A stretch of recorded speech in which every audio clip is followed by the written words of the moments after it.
Hello, ladies and gentlemen, and welcome to another episode of the Backwoods Horror Show. Giggity. There's the myrrh. I just had to pop on so people know I'm still here. Yeah. Murr's taking it easy in his recliner tonight. He's been out with the Christmas activities a lot, and he might have partied a little too hard in his Santa Claus pimp outfit there. That's right. Yeah, my jingle bells jingle jangled a little too much, so a little bit. So too I have much to remain seated over here. You say you jingled when you should have jangled? That's right. That's the story of my life, man. One of them might have jingled or jangled into the other one too, and that's right, man. It happens. So yeah, you guys like my pimp outfit there? I thought that was pretty funny. Very classy. Very classy. I like it. You got the big ass cane, in case you need to beat somebody down with it.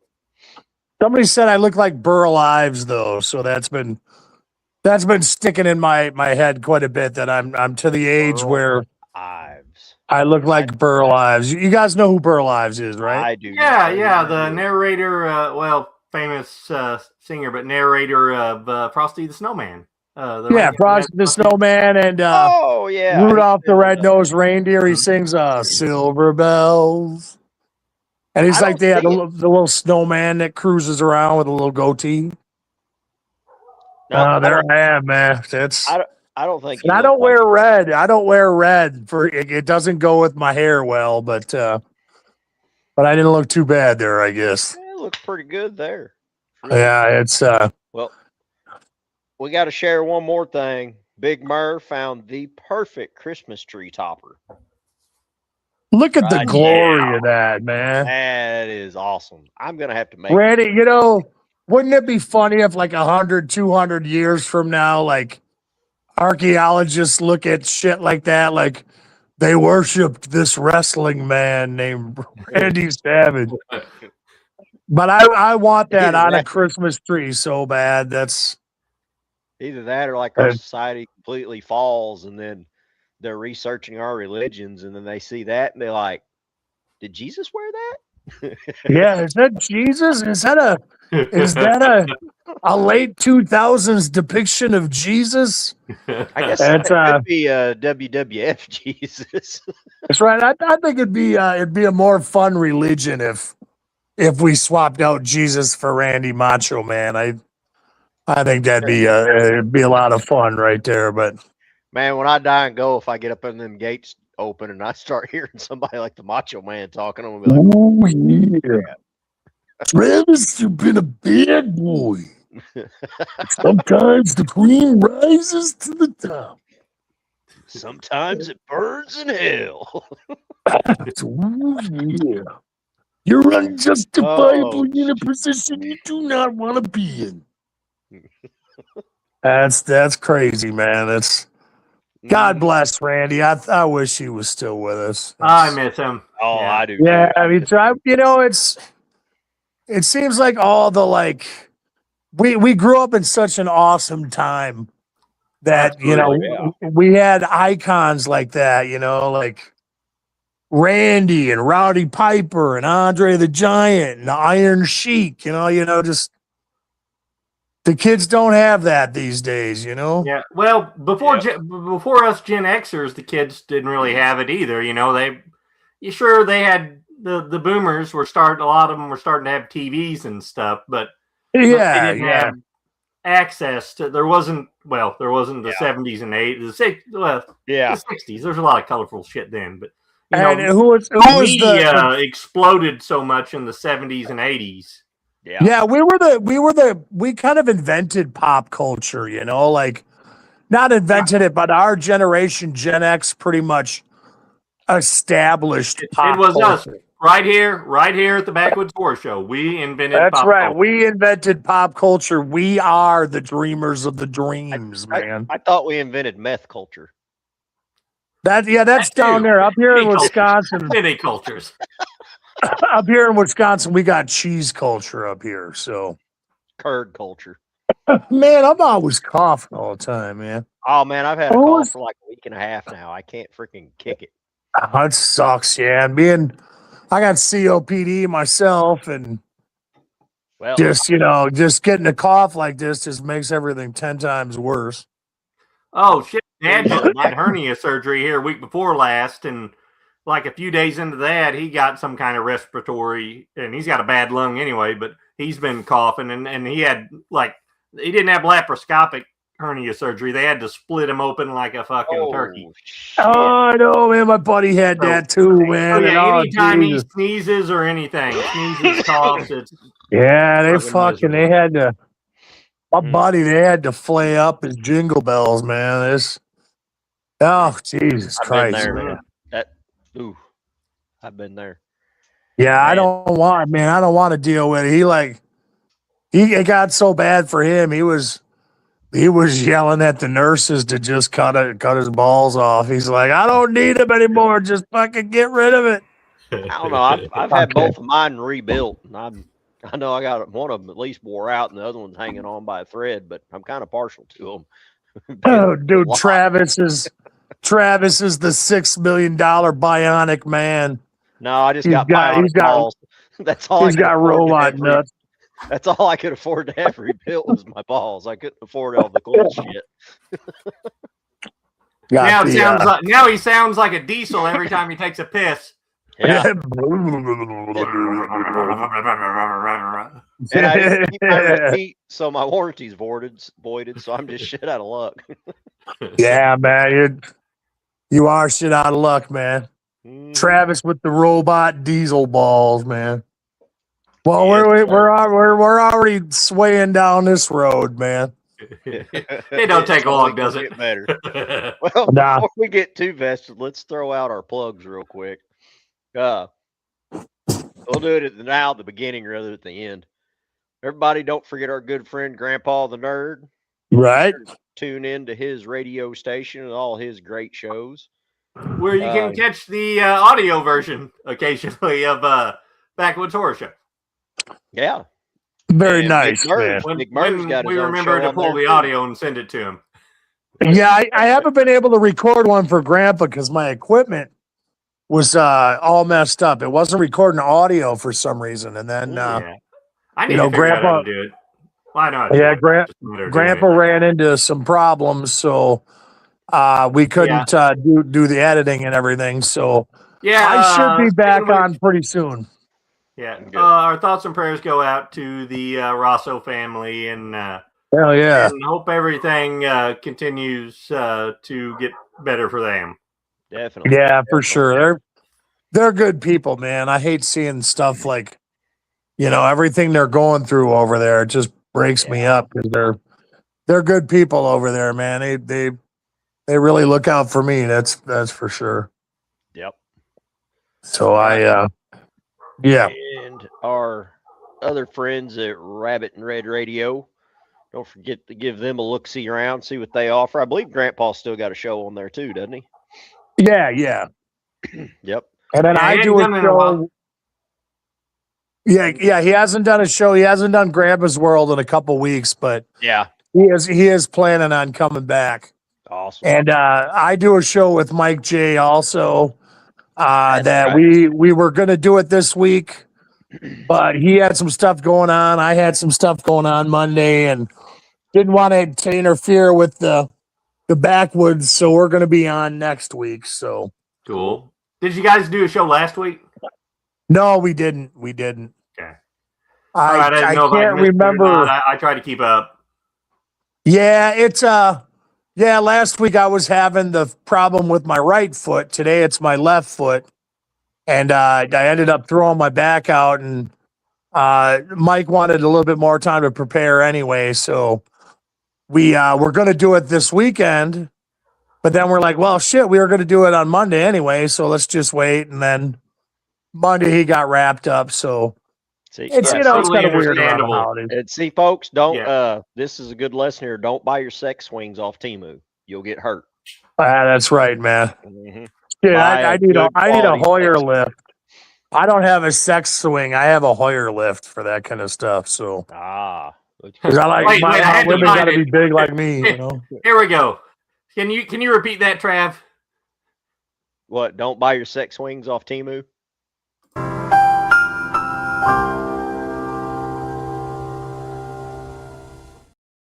I couldn't let that one go. Yeah, you got to throw that in there. You got to go back and do it though. Come on, you got to get on the ball now. It's okay though. He still was there. He still was on it. And hey, I'm just glad I made it tonight. Yeah, Living Media. Our good friend Ken Ace Brewer. Teaser trailer for Death Bitch 2 is out now. By the way, have you guys seen crap! It? What he's already like, man, totally he busted out. Have it in the queue. Yeah. I apologize, Ken. Sorry, Ken. We're trying to get this show together, but me and Cody's got so much going on. Cody just had his new modular put in, and I'm completely remodeling my house. Yeah, I've been in the process of getting the house together and moving, and Dad just had surgery.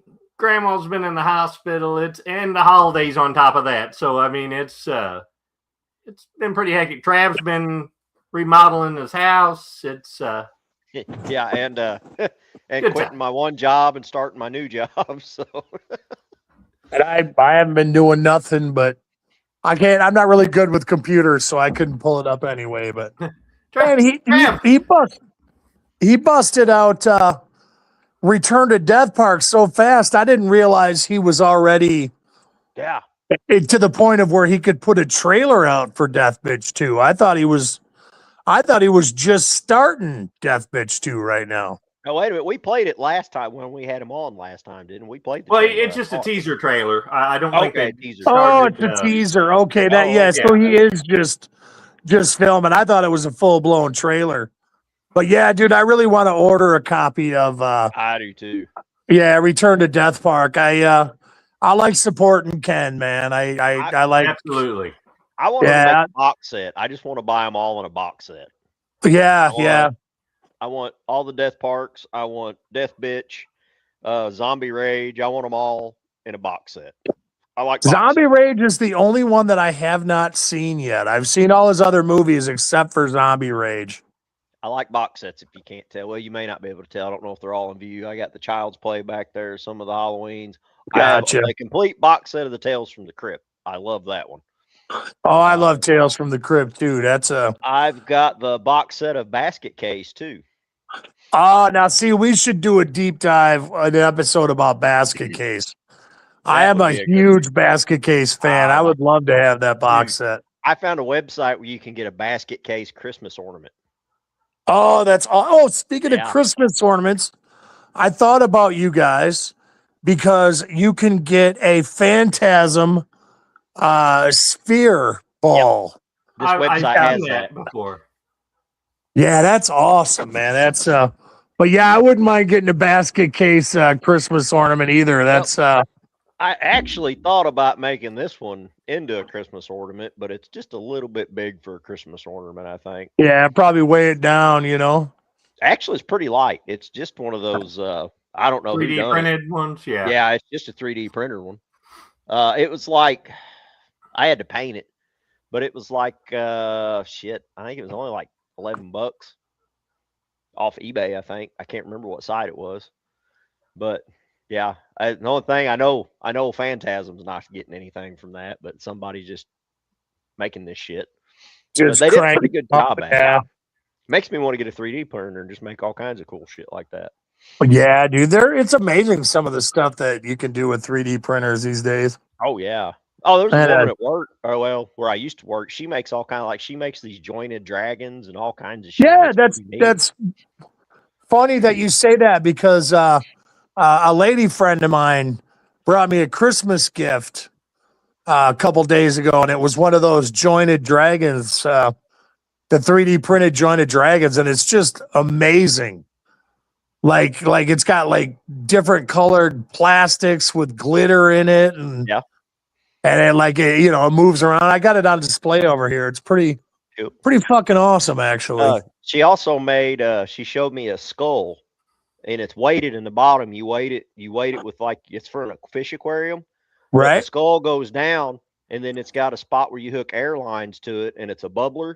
But when it bubbles, the top of the skull opens up like the mouth is open and closed, and she made that. She said she hasn't tested it yet, but she makes them. I was like, that's pretty freaking cool. Yeah, that's awesome, man. I told her, I said, you need to make me a Jason Voorhees bubbler that would float around in the fish tank. And I said, that would make me have to buy a fish tank then. Yeah. And then I want a Michael Myers sitting up there with a fishing pole trying to catch him. I try to catch Jason. Yeah, that's awesome, man.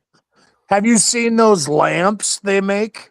Mm-hmm. That has it's like a little lamp that has a tube. You fill it with water, and it's got Jason floating in there. Yeah, that'd be cool. Oh, I want one so bad, but just my luck, I would get it set up, and then it would start to leak or something, and get all over my shit. And I really want one of the Friday the 13th coffee tables. Where it's got Jason in the coffee table. Yeah. Yeah, cool. It'd be a little pricey, but I would definitely. My living room is not big enough for the full length one, though. I'd have to get like one of just the bust or just the head. Yeah, me too. I'd have to get a whole new house for something like that. My house is pretty tiny over here. It'd be but worth it, though. Really? Oh, yeah, for sure. Or I could just keep it the man cave. I need to get that for the man cave and get a Kiss coffin. Oh, yeah. I was thinking about that, too, like dropping some loot and getting myself a Kiss coffin for when I pass. But the Kiss coffins are insulated, and they have a drain port on them, so you can use them as a cooler until you die. Hey, that works. That works. Lining. Yeah. All of a sudden, that makes $5-6 grand not sound so bad. I mean, you're going to be the coolest kid in the world pulling your Kiss and if you had a hearse, you know. To haul around your Kiss coffin. Now it's a discussion. Are you guys Kiss devotees or what? I like Kiss. I'm a fan. I'm not a same. I'm not fan. Like Kiss Army. I love a lot of their stuff, and I really appreciate their pop culture impact. Yeah, the contributions. I have almost every one of their records on vinyl. I only need two more. Pretty big douchebag, but most of the time, but he's a super talented guy too. Yeah. Gene Simmons, he can be he could be an asshole, but I don't think I want Gene Simmons any other way. You know what I mean? True, he wouldn't be that way. At least he's consistent.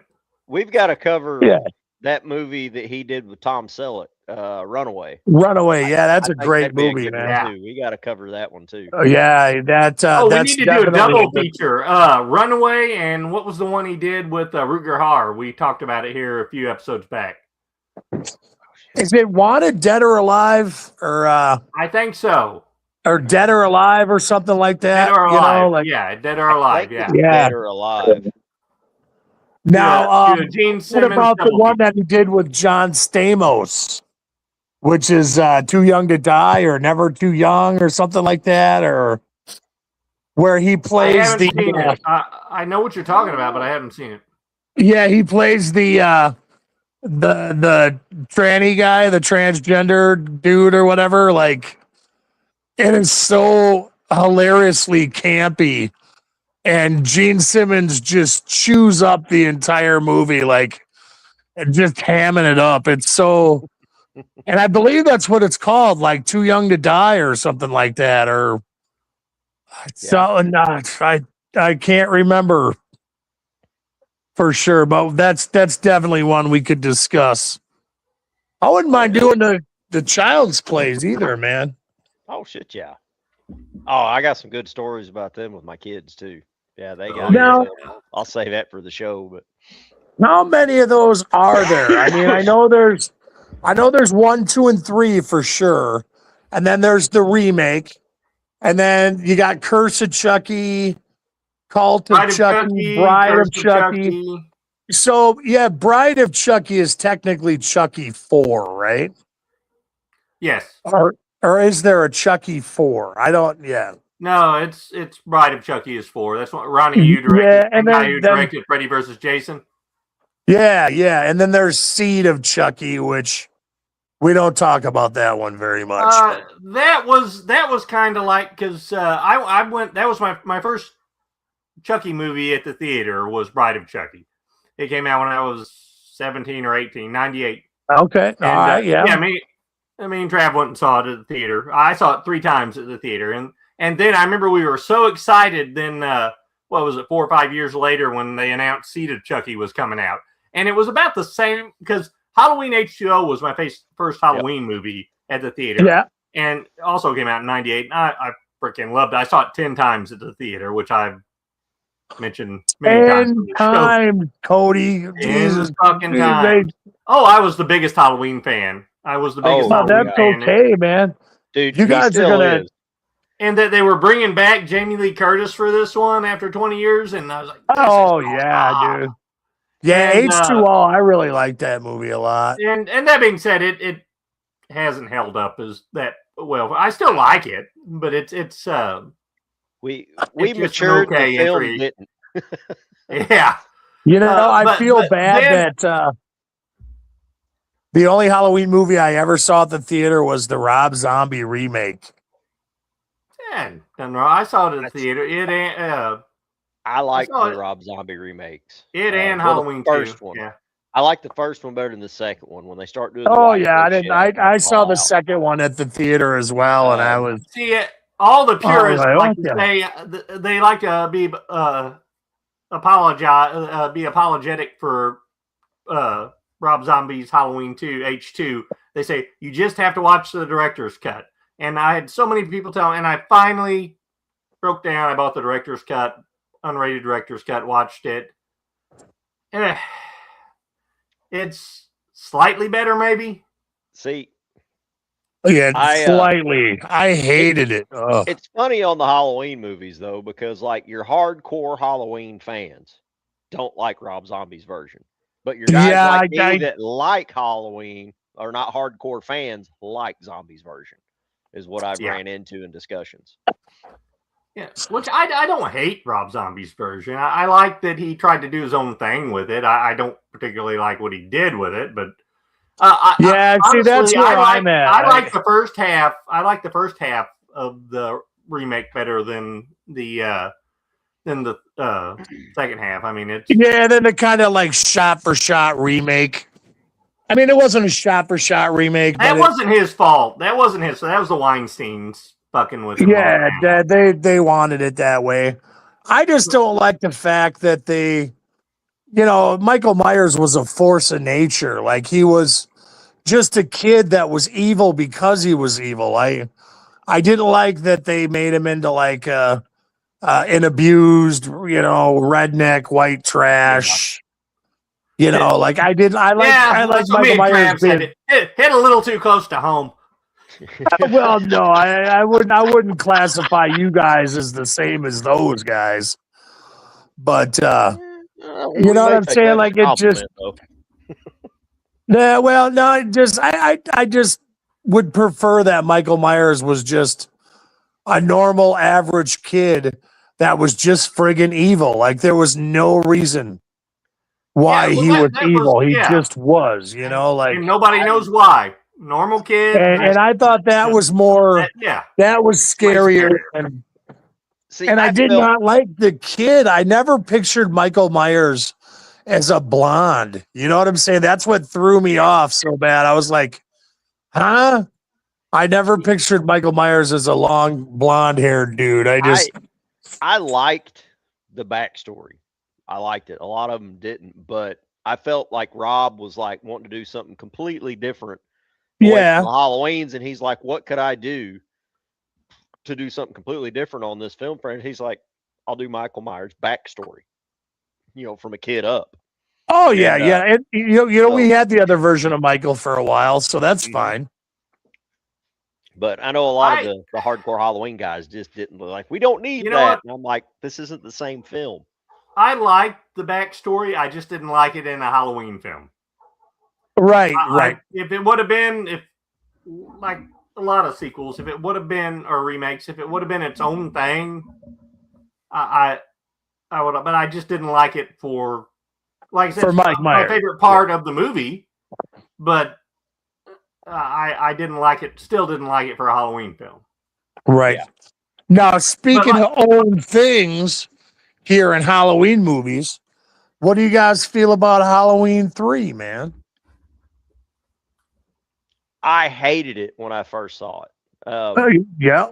My thing was, Cody pretty much introduced me to Halloween. I'd never really watched them, so I kind of got into them, and I watched Halloween 1. I watched 2. Oh, no, I take it back. I think I caught 4 first. Then I went back and watched 1, then 2, and then I saw Halloween 3. I'm like, cool, let's watch this. And I watched it, and I'm like, where the fuck's Michael Myers? So back then, I didn't like it. To me, it would have been like doing a Friday the 13th without Jason. Right. But then as I've got older, I deep dived in it, and not Joe Bob, but there was who was it?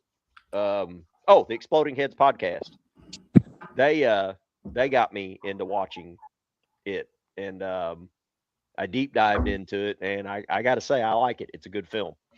Yeah, see, if it would have been called something different, anything but Halloween 3 Season of the Witch. Yeah, if it would have just been called Season of the Witch, like that would have been a huge movie because it was. It wasn't directed by John Carpenter, but it had a very John Carpenter feel to it. Well, he did. Yeah. He still did the score. Yeah, he did the score, and I think he did the screenplay too, didn't he? Like, I think he wrote it. I kind of think one thing that really stuck out to me was like the Minion guys. You know, they're supposed to be the robots. To me, they seemed like the tall man's minions to me. You know, kind of, yeah. Yeah, it's what I got out of it. Yeah, I like it a lot more now than I did back then. So for me, it was the same, pretty much the exact same thing Trav's talking about. I dismissed it whenever I was a teenager. For years, it was the last. There were only 5 Halloweens out whenever I got into the series. When I was about 12 or 13 years old, but right. And I intentionally waited to watch that one last out of the original 5, just because I didn't want to. I knew Michael Myers wasn't in it, and I was like, I don't want to see this. And then I watched it, and I was like, well, I'll probably never watch that again. And after a revisit, like 10 years later, I revisited it, and I think probably longer than that actually, because I whenever Exploding Heads covered it. No, Banana Laser. Banana Laser was. Oh shit, you're right. It was Banana Laser. Yeah, Banana Laser is the one that got me. Back in 2012, 2013, when they covered it, I was like, maybe I need to give this movie another chance. And I rewatched it. I'm like, it's a solid flick. And it suffered the same thing Friday the 13th Part 2 did. Out of the original Paramount 8, that was Part 2 was the last one I watched.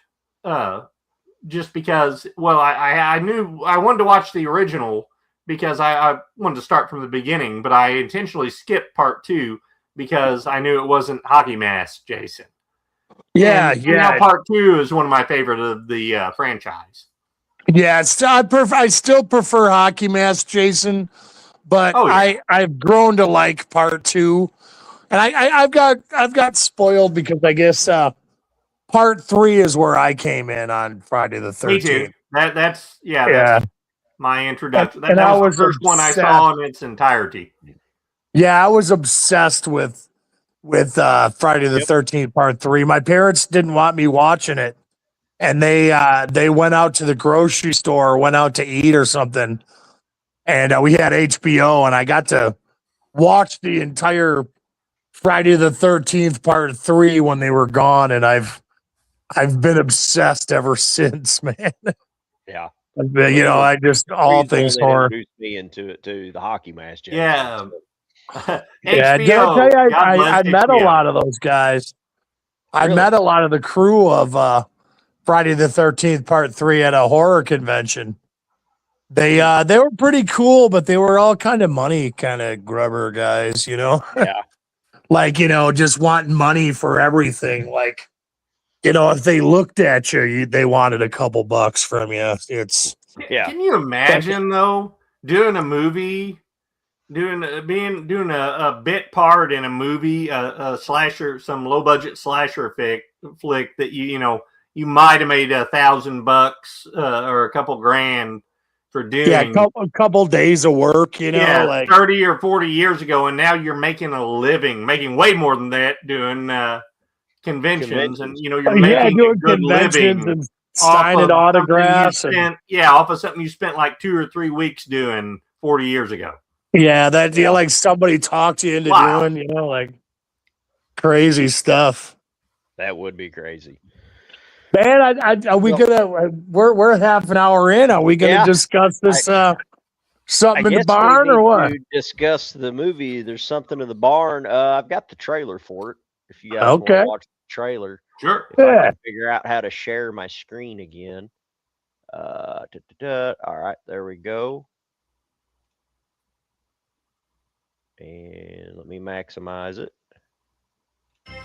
Deck the halls with boughs of holly. Making me all festive. Giving me an erection.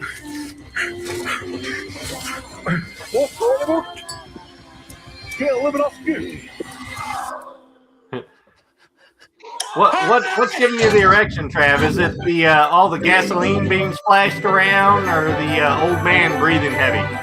A little bit of both, and all the tools hanging in the barn. Yeah. Hi. Hello. I've got a lot of memories. We inherited this place. Middle of nowhere.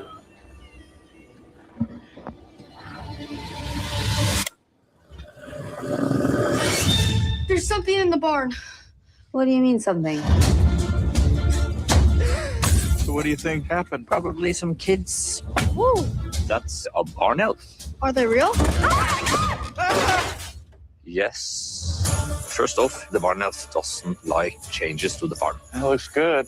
Secondly, he hates bright artificial light. What do you think? And he hates loud noises. Huh? Motion activated. No! This is really bad. You're in Norway now. The barn elf kind of reminds me of Grandpa. Nothing bad ever happens. I got little. All the growling. Growling, grabbing the hammer. What's going on here? Trying to kill his neighbors. Where's your gun? I don't have a gun. What? This isn't Detroit, Bill.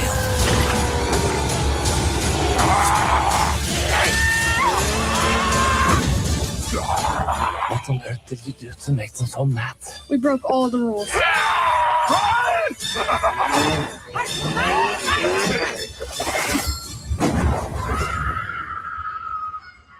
What are you going to do about it? I'm going to swipe this area for fingerprints, and then I'll call the forensics and.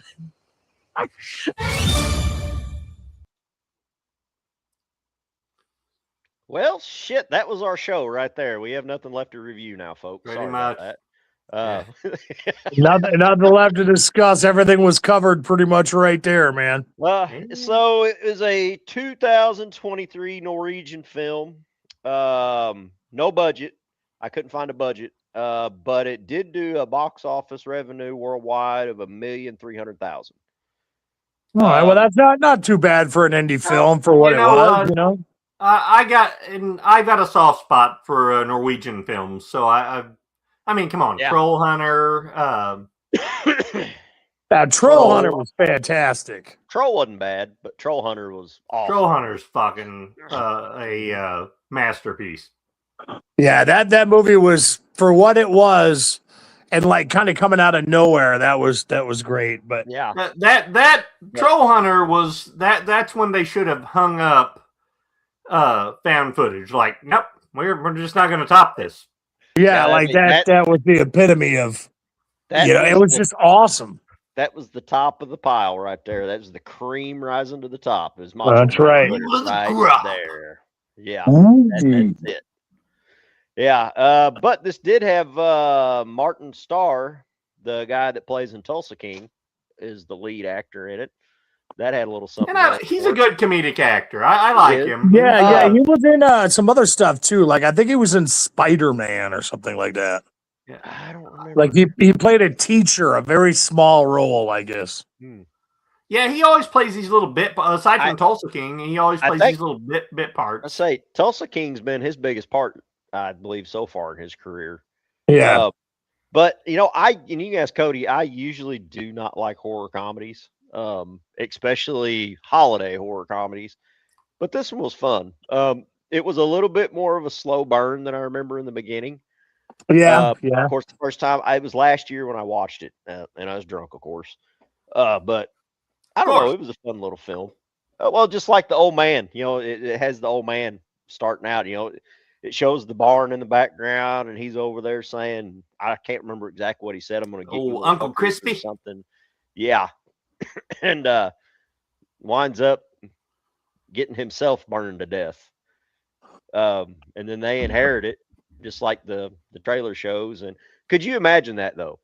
Could you imagine, Cody, like our kids now, they're used to Wi-Fi, they're used to all this stuff, and we completely uproot our family and take them to somewhere like that in the middle of nowhere where they're lucky to have electricity. And how much of a culture shock that would have been for that family. Eating lutefisk and not having the internet. Yeah, it would. Oh my gosh. It'd be a rough change. You think that's where Ludacris got his name? The lutefisk?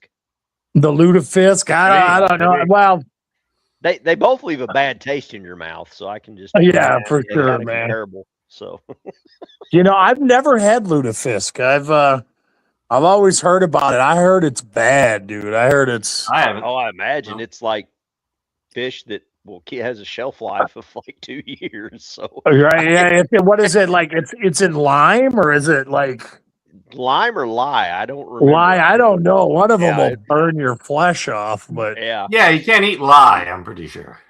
Yeah, I think that would be a bad move, probably. So I'm not sure. I probably drank lye at some point in my life, but you can't eat it. Right. We've probably passed out in it a few times. We haven't.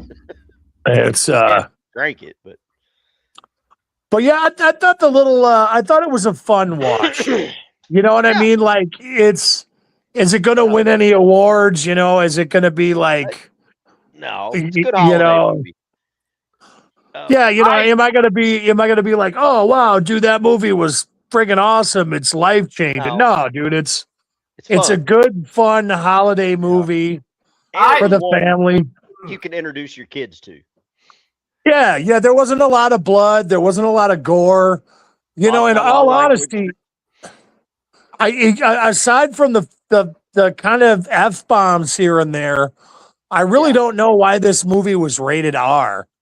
It should have been probably rated PG-13, and it probably could have had a bigger audience, I guess. But I think it was because mainly the 14-year-old girl was the one dropping the F-bombs all the time. Is why yeah, that's true. But that was fitting because what 14-year-old girl moved in a place like that wouldn't be angry? Wouldn't be, dropping F-bombs all the time. F-bombs all the time. I think you're right. I think she's really the only one that really swears that much.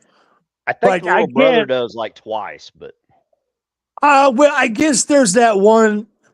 There's the scene with the icicle where the dude in the Santa outfit, he gets, and hung up in the tree and all that. I think that's like the only on-screen kill. Well, no, there's the cop, I guess, I don't want to give too much of the movie away, but we're always known for our spoilers. Yeah, we're not smart enough to do a non-spoiler review. Yeah, so you know what to expect here, but it's like in the beginning of the movie, I remember watching it and I'm like, this is a horror comedy. My wife's always on me to watch holiday Christmas movies, so this is where I divulge. But I was watching and I'm like, what the hell? The kid goes out, finds the elf, feeds him cookies, and they become like friends. Then the dad goes out to shovel the snow where it's already shoveled. And then he's out there splitting wood, and he's having a hard time. City guy trying to split, and the elf sees it. And the next morning, he gets up, all the wood split and stacked nice. It's like, I'm sorry, that'd be a handy little fucker to have around the place. I'm thinking, dude, I'd definitely feed him some porridge. Just don't piss him off. I'd make him some porridge, man. That's all he asked for was cookies and porridge. And not a lot of loud noises or bright lights. I feel like this movie it's a borderline of satire. Yeah, kind of a little, kind of like kind of like a rip on holiday culture and horror movies and Gremlins and stuff like that, you know. And it had, well, I did like that. Like I said, this movie I feel like could have really been so much better with just if they maybe would have tweaked the script a little more and worked on it a little more, because it's tonally it's kind of imbalanced. But I think I get what they were going for. They wanted to. It was supposed to be kind of like a satire of Hallmark, typical Hallmark Christmas movies, and even throwing a little bit of an Amblin feel to it. And there were several National Lampoon's Christmas Vacation references in it. Nods and everything. Yeah, so I got it too. Well, the opening when they're driving down the road, you know, that's the opening shot. Well, after the uncle gets fried. But when they're driving down the road going to the house, and you know that's basically like the same shot the opening of a Christmas Vacation. Right. Yeah, so I agree with you. Tonally, it was kind of all over the place. Like you didn't know if it was trying to be scary or funny. I didn't really find it that overly funny. You know what I mean? Like a lot of the comedy didn't land, and a lot of the jokes didn't. I really wanted them to, because I really felt that like this probably was a really good script. It either needed more tweaking on the script or a different director, a more skilled director. I 100% agree. It's like I just felt that the humor didn't land, but you know, it's still like we said, it's still a fun movie. Like I'm not going to dog it for that, but you're right. You're 100%. It could have, if they would have steered into it a little bit more and like went for the R rating and have it be like more kind of over the top gore, and like, you know, the little elf guy is nice, but then he's like totally a psychotic badass, like ripping people's arms off and everything, you know. It would have been a lot better, but Cody hit it in the nail on the head when he said, you know, they were trying to pitch it like setting up like a Hallmark scene, because if you remember the mother, think about this is their stepmother too. And they've been uprooted and they're putting this country out in the middle of nowhere. And what she do for a living? She's a life coach. Life coach, yeah. How many of these Hallmark Happy movies Vision have you had to sit through where it's either the aunt, the grandma, or the mother is a life coach? That is a Hallmark movie through and through. Yeah, that's crazy, man. But one of the funniest parts of the movie, though, is, you know, after the kid learns, you know, all the don't piss the elves off. They're very helpful if you don't piss them off. And he meets him. But then they decide to do the Christmas party, you know, to have everybody come in and meet them in the barn. And it's a flop. Everybody's sitting there until they pull the booze out, and then everybody's woohoo, they're partying. Well, the music starts playing, they turn on more lights, and the elf's down there below everybody. Yeah. And then the 14-year-old daughter gets drunk on wine and pukes on him. And that's like just wine. She had she had the Special K was in there, the 96% with the moonshine. I'm like, hey, we got a jug just like that. You know, you could just imagine how strong Norwegian moonshine is too, especially if they put that fish shit in it as a cut. Man, that's gotta be cut with the fish shit. Yeah, it's But the little elf's face when he gets puked on, though, it's just like, this ain't gonna be good. Yeah, it's fun. I like the little dude they got to play the elf too. I thought he was. I couldn't tell if it was a normal size actor that they did like in forced perspective or. Karan Shah is the main elf. All right. Probably a Norwegian midget, right? Yeah, a little Norwegian midget. Yeah, and there's a bunch of them in there. Actually, I think he's Indian. Okay. He's from across the waters over there. Yeah, he's not a Native American, but yeah, I think he's. Well, let me look up his nationality before I get that wrong. But yeah, I wish this movie would have had a bigger budget and they could actually, not necessarily CGI, but you know, made the elves actual well, and made them smaller. The practical effects, the makeup was fine. I just wish they would have made them smaller, so they didn't just look like like little midget old men. like just little people running around. Like Well, they would have been something otherworldly, like. Well, I kind of thought their size was fine because I grew up with elves like supposed to be about that tall. You look at like Santa Claus's elves and all that; they're all about that height. Well, these guys were really more like gnomes than elves, if you want to. Well, I was just going to say that, Cody. I was going to bring it up. Like Norwegian elves do look like gnomes, and that's actually where gnomes came from. Well, see, that's the problem I had with the movie. The whole time I was like, this movie would have been a lot better if they called them gnomes. Yeah. Gnome saying. Gnome saying. Gnomes. Yeah, and instead of calling it, I mean, it writes itself. Instead of calling it, there's something in the barn, they could have called it Gnome Alone. Yeah, Gnome Alone, he says. Yeah, that would have worked because, that's pretty much it, like they were trapped in and like trying to make little traps for the gnomes and Karan Shah. I think that's actually Barack Obama's uncle because he's from Kenya. He's a Kenyan actor. He didn't look like a Kenyan. Well, you can't say that. So was he a black fella or like in makeup or? He's got. Funny. He didn't look Jewish. They make him pasting. They make him look. Yeah, he didn't look Jewish. Yeah. Let's see. I could share it, but that's him. Hold on, I got to put my glasses on. Okay, all right. Yeah, I can see that. He's got the same forehead as Barack's husband.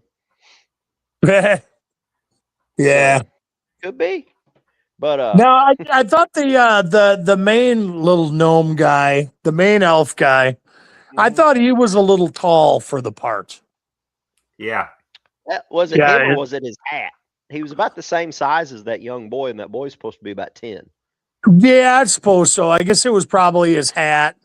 So, and his beard was extra long, so that kind of. Speaking of the kid, I don't know what his name was, but he was he not? Did he not look like maybe one of Corey Haim's illegitimate long lost children or something, or a clone of Corey Haim? Possibly, yeah, I could say he did remind me of somebody from the 80s, like a kid from the 80s. Like, so yeah, I'll have to rewatch it and see the Corey Haim. Oh shit, he's an American actor. Alexander Townsend Bunner. Okay, all right. Born in 2010, New York. Oh, so a really young kid. Yeah, can you believe that, man? Same age as my son. He's 15. So, born in 2010. Yep. So he was probably like 11 or 12 when this was shot. Yeah. Yeah, probably. He did a decent job for. For a kid. I don't think he did too bad. I would definitely recommend this movie, probably. For something fun to watch. Because at first I was like, oh man, I don't know. This ain't that good. But then when I got through it, I was like, yeah, it's cool. I like the whole sled scene where they were checking the saw blades and everything. And then. Yeah. Man, yeah, Trav, I probably the same reason it took me out of the green screen was terrible there. Yeah, I agree 100%. It looked like something from the 70s or something with the. Yeah, I'm about to say I don't want to sound like a jerk because I love me some cheesy late 70s and 80s green screen and movies, but I just couldn't get past it on this one. As low a budget as it was, everything was filmed very beautifully. I mean, your backgrounds were good. You really didn't have filming in Norway. Yeah, except that scene. That scene and the cop, I did not like her acting. No, yeah, I thought that was too like the whole time.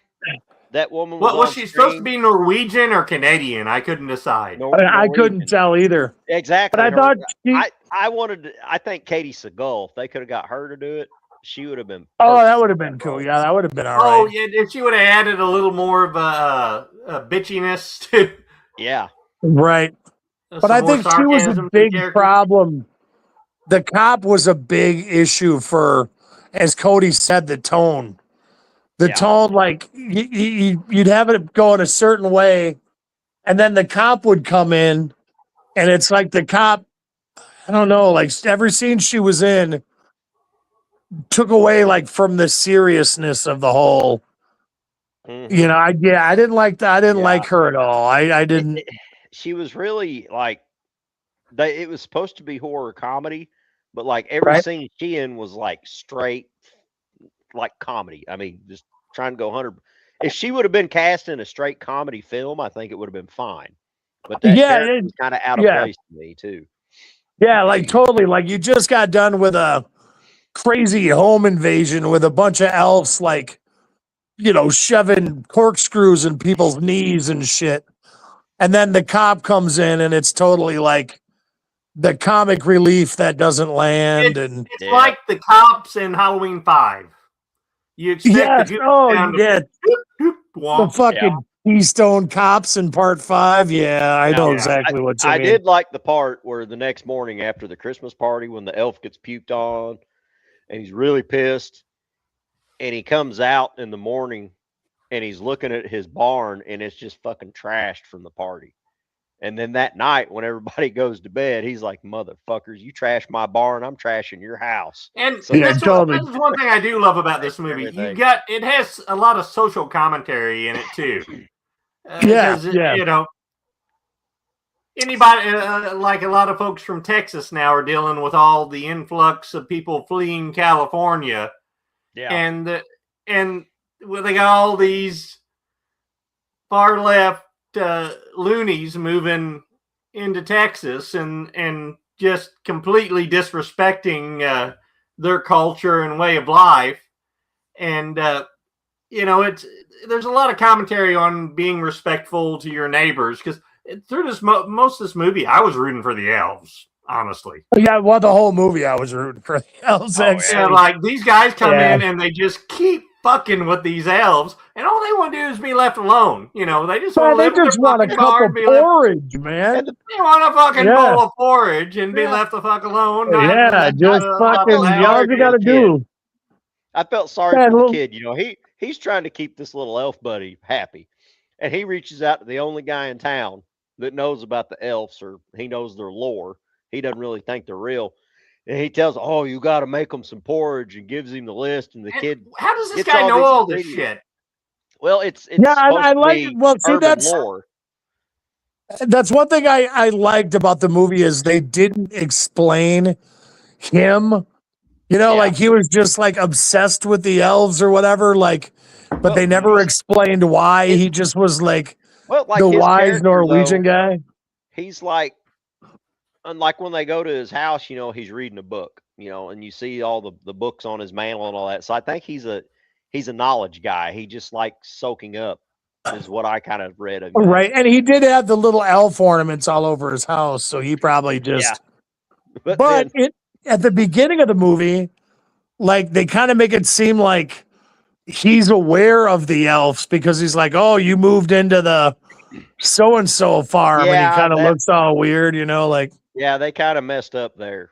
I feel that was kind of so like the whole time I'm like, does he know about the elves, or you know? So when he got shot I was like, whoa, that was kind of, I didn't see that coming. I thought he would know. I was thinking, like when he come up. Oh, the only thing I was putting 2 and 2 together after that, because I had that same idea. Like when he finally sees them, oh, they are real.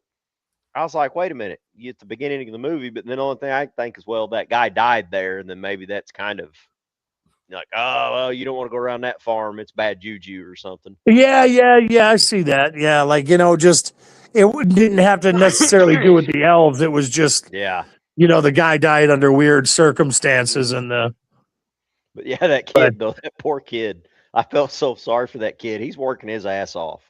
He goes and gets all the ingredients, makes this porridge, sets the porridge out, and then the next day he's fixed to go put it in the barn. He watches his dad sitting there. He's like, Eats "What the are you whole eating?" fucking bowl. He's like, "This is Ate really the good." He's whole like, fucking bowl. "That's for the elf. What am I going to feed him now?" So all they got's that nasty ass fish dish left over. Right. You know, this movie did make me want to have some porridge, though. I've never had a bowl of porridge myself. Yeah, I'd really have to look up. Well, from what I understand, porridge is different in every region of the world you're in. Right. So it does kind of make me want to look up what's in Norwegian porridge. Matter of fact, I'm going to do that. Now, another thing that they bring up in this movie that I have to highly recommend, they talk about Norwegian glog, or in some parts of the world, it's called grog. Have you guys ever had that shit? No. Man, oh my God, dude. Grog is awesome. It's like a rum dish. It's a rum drink. It's a hot rum drink with like cinnamon and spices. And it's awesome, dude. It's you drink like, it's kind of like the Norwegian equivalent of a Tom and Jerry, but a Tom and Jerry's like creamy, you know, but the grog isn't. So when they brought that up, I was like, oh my God, I haven't had a cup of grog in like damn near it's been 20 years. I've never had it. Make me want to. You got to look it up. You got to check it out. Look it up on the internet. And anybody listening, that's your homework assignment, is to look up how to make glog or grog. It's basically the same things, just in different regions they call it something different. It's a fucking awesome holiday Christmas drink that you just it's good stuff. I'll just put it that way. Try that. All right. It's kind of, go ahead. Traditional Norwegian porridge is typically made from grains like oats, barley, or rice, or a combination of two of them. Simmered with milk or water, preferably fresh cow's milk, and flavored with salt, butter, often sugar or cinnamon. Popular varieties include creamy risgrot, which is rice porridge, and tangy rammegrot, which is a sour cream porridge, served with sweet or savory toppings like jam, syrup, or cured meats. Here, I don't know if I'd want some cured meat up in my porridge. Well, it sounds like malto meal, man. If it was oats, if it was like oat and you were eating it for breakfast, that may be okay. Like, you know, if they made the porridge out of oats and a little bit of cinnamon in there with it, that actually could be pretty tasty for a breakfast. But yeah, so porridge is basically just kind of like an American grits. Is basically what I'm seeing. What porridge? I was thinking grits are like a creamier oatmeal, maybe. Yeah, you had me up till grits. Well, that's what I'm kind of saying. I mean, you can make it tasty. I mean, I'm not big on rice, but what I understand though, like the rice and the oats, they grind them up though. They don't just throw them in a bowl like we do. Right, like oatmeal, it's ground up, so it's like malto meal. So yeah, pretty much. Now you guys are Southern guys. On the topic of grits, you guys are Southern guys, right? Mm-hmm. Do you guys eat shrimp and grits? Is that like a big thing or what? I don't even like grits, man. I don't like grits either. I've had grits a couple times and it was pretty damn good. Yeah, it wasn't bad. I don't like it, but I'm not sure what was in that grits at one time. But it was good. Might have been a little cocaine in it, I think. I don't know. I had some friends from the Louisiana area, and they were like, "Oh, shrimp and grits," and I'm like, "That sounds fucking weird, dude. I don't want that." So, dude, I'll eat shrimp with about anything, though. I love shrimp. Oh yeah, me too, man. I like shrimp. Any kind of shrimp. I'll say even shrimp poontang sounds good. Shrimp makes anything. Shrimp, well, I don't want a poontang that tastes like a shrimp, though. I don't know. It depends on how. I had some crawdads the other day. I had some. I had some Cody mud on bugs. crawdads. Dude, he'd never had mud bugs when we went to nationals, and I bought mud bugs, and he fell in love with them sons of bitches. Man, the ones I had were not son. good, dude. Dude, we were down there. There were people fired up. You just the haven't grill. got good ones in, buddy. No. Hear me out. Hear me out. I've had crawdads on the bayou. I've had crawdads on the Gulf of Mexico, and they were insanely good. I loved them. Oh, okay. Completely loved them. Because ours, But the ones I had the other day, the ones I had the other day tasted like shit. Tastes like mud. I mean, mud. It tasted like mud. It was gross. Purge them right, See what the people do though? They catch them live, and they purge them for 2 or 3 days to get and clean water. Keep to get it. Like our current river ones here, you catch crawdads out of our river, dude. Our river's clear. You can see the bottom. We got one of the cleanest rivers. Current River's like the 8th clearest stream in North America. It used to be that's awesome, man. It used to be the 3rd cleanest river in the world back in the day when we had Ed Holland as a science teacher. But I don't think it's quite there like it used to be. But anyway, Dad saw Ed Holland and talked to him the other day. Really? No shit. That's one of our old science teachers. Yeah, he's got to be in his pushing 80 now, I think. Okay, yeah. But yeah, the mud bugs are.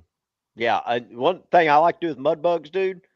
These ones out of Current River, I'll take them out, lop their tails off, take that shit vein out, and cook them like shrimp. Little butter, little garlic on the skillet. 9 times out of 10, people can't tell the difference between shrimp and them. Yeah. You take the shit vein out. That just adds to the flavoring. I don't know, man. The ones I had on Sunday still had the shit vein in, and I was like, "Holy crap, they will in a boil. They will in a boil." Yeah, this is the worst. These are the worst crawdads I've ever had, man. Mur, do you suck the heads? Oh yeah. Fuck. I didn't with these though. The ones that I had Sunday. No. I'm sorry. I'm not a head sucker. I'm a tail eater. I don't do it. All right. Well, I eat the tail, and because I was made to do it. Like when I was down there on the bayou, I was like, "How the fuck you eat one of these things?" And they're like, "Well, you got to do this, and then you suck the head." And I was like, "What?" And I was like, "Oh, that wasn't bad. I dug it." So I got in the habit of it. But here I am. Wisconsin is quite different than the Gulf of Mexico, and it was at a Chinese buffet too. So I shouldn't have expected good Cajun. No, dude, they like no, they'll buy the cheapest ones they can get. That have and these were cheap, dude. Yeah, it was yeah, and they were messy too, man. I've never had them that like messy, like it just weird, kind of like stringy and mushy. Yeah, like it just when I was peeling the tail, like there's just this like weird, like kind of oily juice came off, and it was whatever they boiled it in, but it was it was the worst crawfish I've ever had. We were spoiled on it going down to the Mud Nationals because the vendors there, I mean, they were South Louisiana Cajuns and they knew what they were doing. Yeah. Dude, so I buy the first. Couldn't understand a fucking word they said, and I don't think they could understand us either. But $20. We could communicate. $20. Yeah, and, but the language of food, man. My money. Dude, I bought. Yeah, we had and Cody ate them. Then Cody comes back. Cody disappears. He comes back down to the sand pit, and he's got 2 of the bags. And we're down there drinking beer, and there's these guys firing up a grill over here. They got a fire going, they throw a grill over it, and Cody looks, and we don't know these people. He takes off running down there, and he's throwing his mud bugs on their grill, warming them up. You might as well, man. I do think it's a lot of work. It's a lot of work for a very little bit of food, but it's all right. It's not too bad though. Oh yeah. Oh, we kind of got off topic of the movie talking about shrimp and mud bugs and grits. There's always time for mud bugs on the back. Yeah, you got to have that kind of discussion. Well, we started off with porridge and we slid to grits, and then we went to shrimp. Then we went to the mud bugs, man. We were at Country Shrimp, which is a mud bug. So yeah, Yeah, where the hell are we on the movie? You'll always get a lot of culture here in the backwoods. That's right. That's right. And there's there's not a whole lot to discuss with the movie itself. I mean, it's What about anybody else drunken besides Santa? me feel like Martin Starr was kind of wasted in this? Yeah. I thought I it don't was mean flat, drunk or high. I meant they just didn't use him. He plays this the dumb dad, oblivious dad who doesn't know what's going on. Yeah, they didn't they didn't really give him a whole lot of jokes, and which really, I was glad to see him in a starring role because the guy's a great actor. I like him. He's before this movie, though, he I bet he only had small bits and stuff. I never even seen him like in a full picture. Okay, guys, did anybody buy that the life coach stepmom married Martin Starr? Not in 100 years. No, she was way too. Nope. Yeah, she was. Think about it. Hey, she's Yankee. Yep, I can see it. I don't know. Me myself being a Yankee, I don't think he could pull a girl that hot. Oh, Mur, come on, don't be so hard on yourself. That's right. Dog shit, I get women. I'm a chick magnet. People see my big frame and my Burl Ives face, and I could pull a girl like that. I don't think he could though. So, but no, I did not. I didn't believe it. But that's okay though. I mean, she was kind of. Hey, dude, how many times do you see hot girls that fall for tall, dark, and nerdy? When they're rich. This guy was having to move to a house he inherited from his uncle. In Norway, and I know a lot of girls that would dig that. In Norway. Yeah, okay, but think about this. Think about this. My uncle died and left me a big family farm in Norway, but it's a big family farm. Well, they'd already been married for like 4 years, I think, or something like that. They'd already mentioned, and his uncle just died a year before that. So. Well, you can't tell me that wasn't a sales pitch when they were hooking up. Think about it. Nerdy guys use everything they can. I'll be right back. Okay. Good. My uncle's a alcoholic nut job who has a big farm. Yeah, land baron, and he's bound to kick the bucket sometime soon. When he kicks the bucket, I'm the only descendant. It's coming to me, honey. So we'll get a nice house and barn and. That's slightly infested with elves. Wait a minute. Okay, you're missing one key point, though. How many female life coaches have you seen that are all up here in the head? Most of them are crazy as a fucking Bessie bug. So I can see it. Yep. Okay. Another subject. Where the fuck does this tunnel go under the barn? Does it come out in the woods, or are they underground? Well, think about it. These guys have been living for hundreds of years, so they've had. But they're not immortal because they get shot and they die. Shit happens to them. Yeah, they're pretty easy to kill.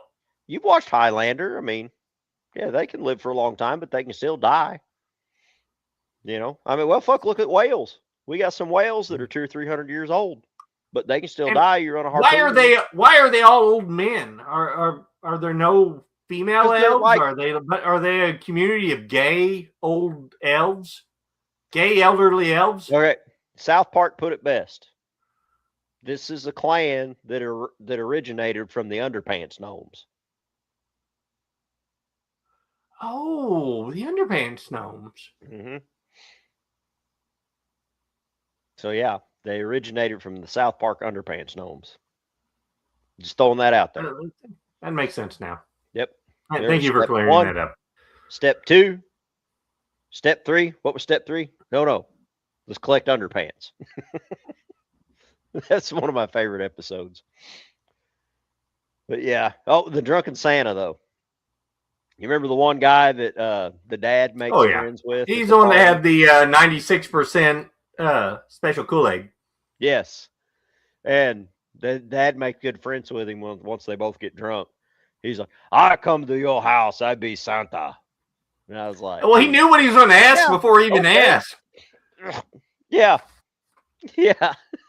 He's like, Yeah, I will do it. I will come to your house and be Santa. I know that's what you want to ask And me. the thing is, once he sobers up, he still remembers to do that. You know, I don't think he sobers up, dude. I mean, you oh. got to remember that Norwegian moonshine's got that stank fish in it, so it's got to be stout. Well, yeah, it makes me feel a little bit better about it because he was a likable character. So what you're saying is he was going to die anyway after drinking that. But okay, I feel that they could have done more with him on the killing scene. Stumbles around there, he kills him with icicle falls. But and how imbalanced is that with the elf that's supposed to be the good elf that? No. He's the one that gets pissed. He's the one that gets pissed off. Remember, and he's like, "Fuck it, kill them all." He's done with them. He wants to get them out away from his barn. But the thing was, this was a big. That's what I'm saying. He's the one that befriends the kid, and then he's the one that kills the first person. Yeah, because he's pissed off. Because remember, that's how the folklore goes. They're really good. They can be helpful, but don't piss them off. And they went beyond pissing him off. I guess that's fair enough. Oh, yeah. Like I said, I was rooting for the elf. Yeah. Oh, I was too. But I felt that was a missed moment with the Santa Claus when he shows up, the drunken Santa Claus, because this is a big old burly Norwegian guy. And they finished him off just like that, you know. Mm-hmm. Granted, I mean, I know he was drunk, but now it was kind of neat whenever they went around there and they had him hung up by the damn Christmas lights that were still blinking, and he's dripping blood down. That was pretty good. How'd they get his big ass up there, though? They're strong. They're only this tall. Apparently. So the muscle strands are shorter, so they're real strong. But the one couldn't bust. He couldn't bust the windshield out of a car with a 10-pound sledge. Well, yeah, he just hoisted Santa Claus's big ass up there. He was tired. Okay, that makes sense. Tuckered out. He was wore out. You got to remember, this guy's probably like 200 years old too. Yeah. So yeah. I did like the teenage daughter on this one when they're first going into town, when they first get to Norway, and she's like, "It's fucking freezing," and the stepmom says, "Honey, don't use the F word. Sorry, it's fucking cold." Yeah. That was one of the few jokes in the movie that actually landed. That stuff, yeah. Smart. I got a chuckle out of that too. But yeah, then when the family leaves and the elf has their car sabotaged, and then he's, I forgot what they did. They finally got him pinned down for something. How did they knocked him out or something? I can't remember what they done to knock him out. Lights. Oh, they shine the lights on his face. That's right. They turn the lights on. And then when he wakes up, he gives that elf howl. And then you hear all the elves in the whole country start running to his rescue. Which I thought that was actually pretty cool. That was like one of the horror moments in the movie where he and you realize that was a nice twist when you realize which I always knew there'd be more than one of them, but but whenever you see just how many of them there are, and then they go right into another wasted scene, whenever the elves chase them all up, attack them and chase them all up into the bedroom, and they're down there and they discover the liquor cabinet. And we're like, okay, this could have been a really fun scene, and it goes nowhere. It could have been, like very Gremlins-esque. Exactly. And I'm sure that's what they were going for. Even just like, but it just wasn't not like in Bright Lights, it was, this thing's chock full of Christmas movie references. And I appreciate that. I seen where they were wanting to go with it, though, because when the elves find the liquor cabinet, they lose track of the family and they're not worried about them anymore, killing the family. And if you remember, though, that's when they start trashing the house and all that. And our original elf is like, and he's not really liking everything they're doing. You can see that's when he's starting to have a change of heart. So I think that's where they were going with this scene. I agree it was missed, but I think that's what the director was seeing, because you watch the elf, he's like, well, why are they doing this? Well, why the hell are they doing this? And he's not agreeing. Yeah, taking it too far. Yep. So, but the the hammered elves were funny as hell, though. Yeah, it was a pretty good scene, man. Oh, when they get on the snowmobile, yeah, whenever the cop gets there, that drunken elf riding the snowmobile, yeah, that takes another elf out and the cop. Yeah, that's pretty good. Gets up and starts playing with the gun. And then the lead elf knows how to use a gun, though. I mean, it doesn't. Kind of. A lot of it doesn't make sense. Well, you got to remember the lead elf's probably 400 or 500 years old. So, when you're that old, you're going to learn some knowledge. And what were those things that they lived in? You see their little huts. See, and where were they?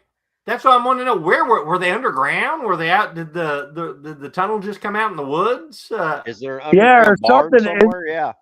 And I at first I thought those things were eggs, like alien eggs that the little gnome guys came out of or whatever. But see, that's what they kind of gave me a flashback to Cocoon. Yeah, like the little dudes were living in like little cocoons or something. But yeah, but and to me that they screwed up on this part. They're supposed to be barn elves. Why they live in little cocoons in the woods? Right. Yeah, right. Exactly. Why do they care so much about the barn? Because that's just how that's just where their tunnel comes out. That's just one spot where the tunnel comes out, but. Yeah, the lore is that they live in your barn. Yeah. Well, maybe that's their holiday retreat. Maybe they've got summer homes or something. I don't know. I was really surprised that the movie like showed the elves right away.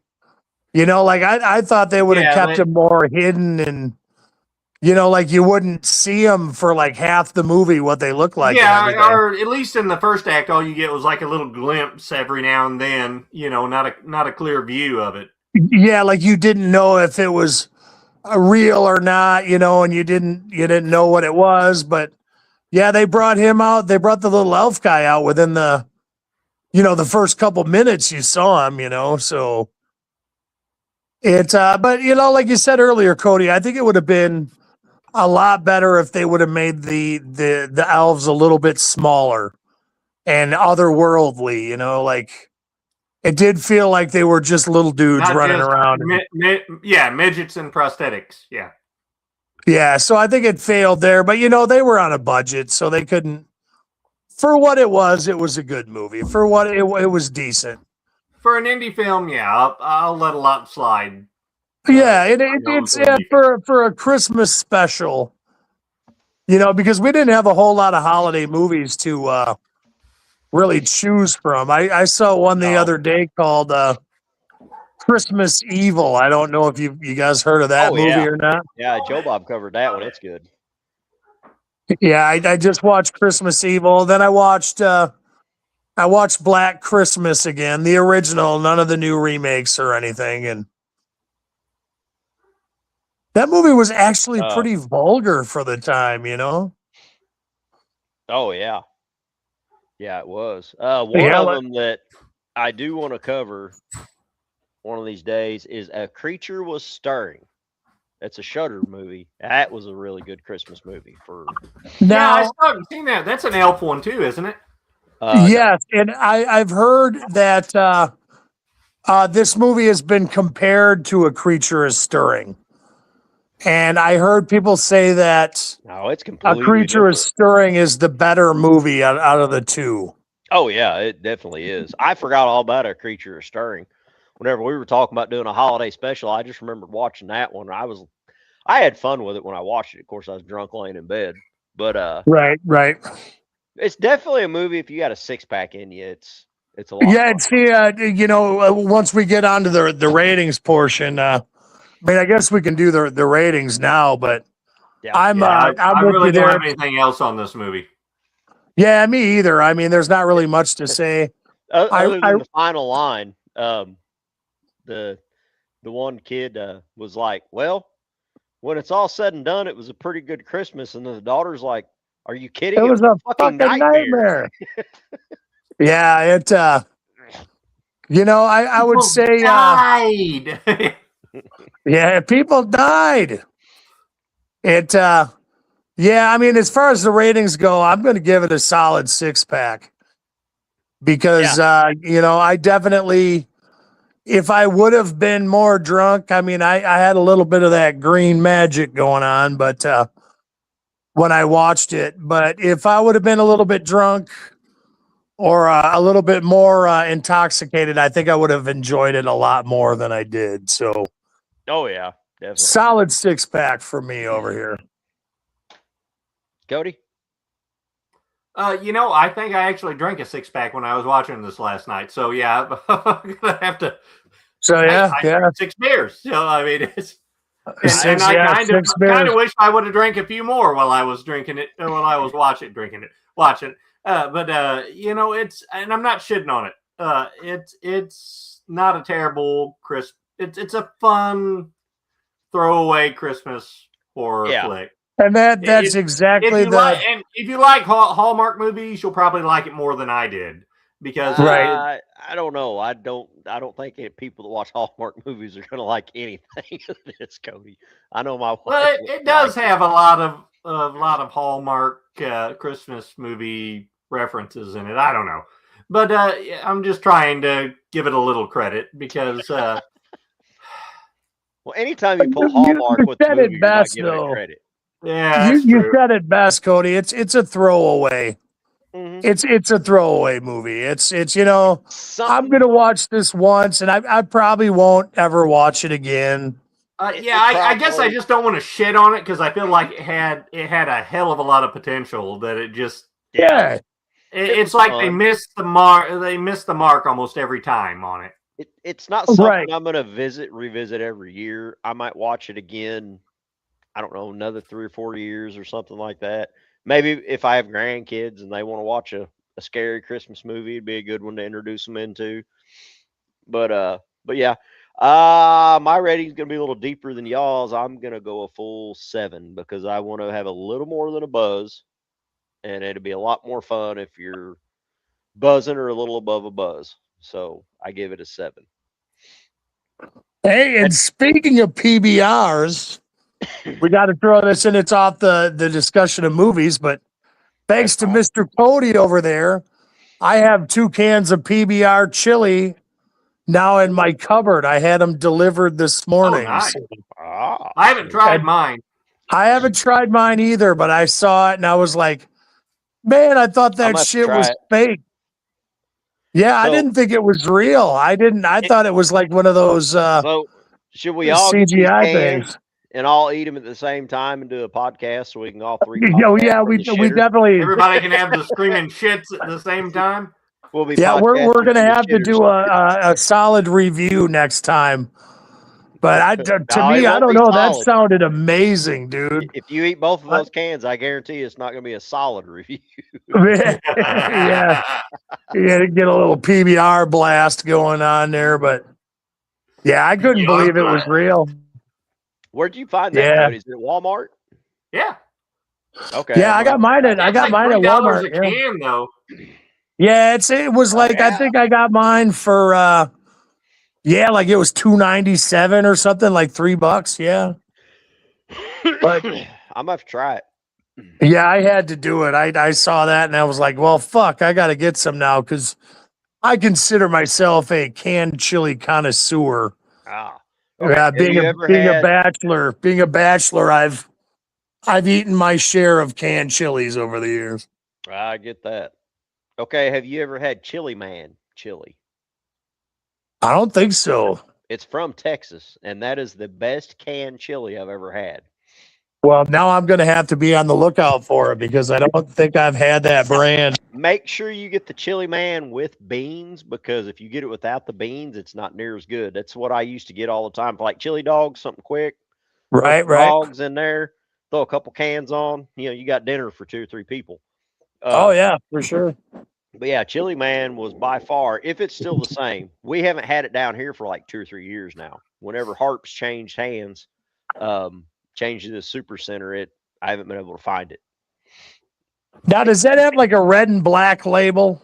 It used to be black with like a beige outline of like a cowboy over a kiln. All right. It's not the one I'm thinking of then. Let me see if I can find a picture of it. But yeah, that was the best canned chili I've ever had. Because I don't care for Armor chili. I've tried a bunch of them, and it's Chili Man was the best canned chili I have ever. No, I'm kind of partial to the Wendy's chili. I think that's pretty good actually. Okay. I can't really give a rating because the only time I ever ate it was whenever I was really drunk. Yeah, that really, that's kind of drive-through. What do I want to try to regurgitate later? Give me a bowl of chili. The Wendy's chili from the restaurant is unreal, but the stuff in the can is okay. You know what I'm saying? But I like it more than other. Hold on a second. No, I don't have my glasses. I don't even know where they went. Oh, they're down there. Oh yeah, that is the brand I'm thinking. I have had that. It's pretty good stuff. Yeah. That's probably the best canned chili I've ever had. And there's that's three or definitely four good different stuff. versions of it. But the question is, will it be better than the PBR chili? I don't know, man. That's Chunky doesn't really make great chili. But the PBR beer and bacon, man, I think that's gonna be gonna be real, man. So that's a Chunky brand. Yeah, it's the chunky soup, yeah. Oh, Campbell's. No, it is Campbell's, yeah. That's instant diarrhea there, I bet. But I'm still gonna try it. Yeah. Oh, hey, and if you buy more than 4 cans, you get 50% off of a case of Depends too. Yeah, you're gonna need them. That's a good selling point. It's I just tried the Jack Link's chili. I did not like that very much. That's disappointing. Yeah, because I love Jack Link's beef jerky, so I thought it was going to have that kind of taste. Well, but no, it kind of tastes muddy, actually. Yeah, like but it, then and then when you're shitting, and you're having to pull all the Sasquatch hair out of your ass that was in the that's rough, man. It helps with the wiping, though. That's you don't need toilet paper after you. It's like pulling a Brillo pad. Yeah, you just pull it. It's like a paintbrush coming out of you, and you just grab it and wipe. Yep. But yeah, it wasn't. I had the hickory and. Damn, I missed another one. The more you know. Yeah, that would have been a good moment there. But yeah, I wasn't too impressed. I mean, am I going to say it's terrible? No, it wasn't terrible at all. But it just wasn't that great. So. Okay, what's the worst canned chili you've ever had?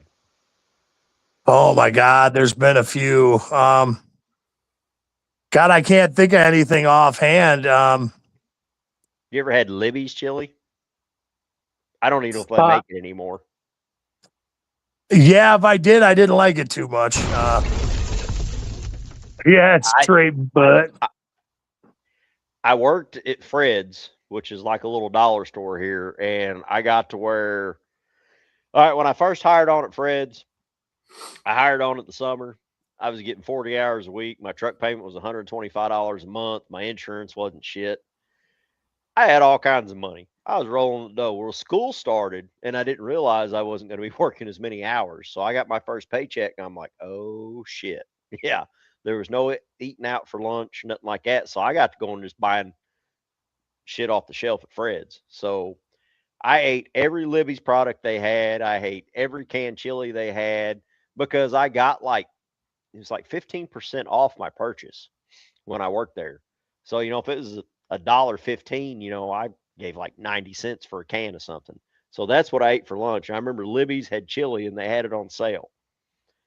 So it was on sale, and then I got my 15% off on top of that. And I don't know why, but I ate a lot of that, and it was horrible. Yeah, it's so you eat more. Like the meat was like, I don't know how to explain what the meat, like the chunks of meat were like this long, and like they were all the same shape. It was almost like they were made in the Play-Doh factory. And they probably tasted like Play-Doh. It wasn't. I think it was almost like a cross between potted meat and potted meat and Salisbury steak almost. That well, texture. yeah. But it held together better and like had no flavor. But like when you bit into it and it hit your tongue, it's like there were nanobots in it and it's dispersed across your whole tongue and it left a coating on your That's tongue, not very in your strange, mouth. man. I don't Just know on why, your but I know tongue. exactly what you're talking about. Just on your tongue. It didn't stick to your mouth. It was just on your tongue. But I was scraping for money because hell, I had a truck. I went and bought a 4-wheeler, and like if I wanted to go on a date, I had to plan on what week during the month I was going to go on a date when school got in session.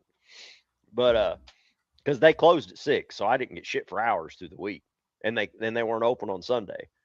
But yeah, I was like, if it was on sale, fuck it, that was lunch or supper, you know. Now, have you guys ever had Wolf brand chili? Yeah. It's not bad. No. Yeah, I've had Wolf. Yeah, see, I didn't like that one too much. I didn't, like I said, I didn't think it was. It kind of got. I'm trying to remember the taste of it. It was some of the cans are more greasy than others. It's not consistent. Yeah, exactly. Yeah. I got a couple cans that wasn't bad, and then I got a couple cans that just like, my God, your dogs look at it funny when you fed it to them. Yeah, it's. I remember not being very impressed. I haven't gotten any in a long time, but my thing was the first can I got of it was a pretty good can. I'm like, hell, it was better than Armor. You know, and Armor's like the big seller here. Yeah. And, I'm like, shit. So I bought like a case of the shit the next time, and it's like maybe 4 or 5 cans out of the case were good.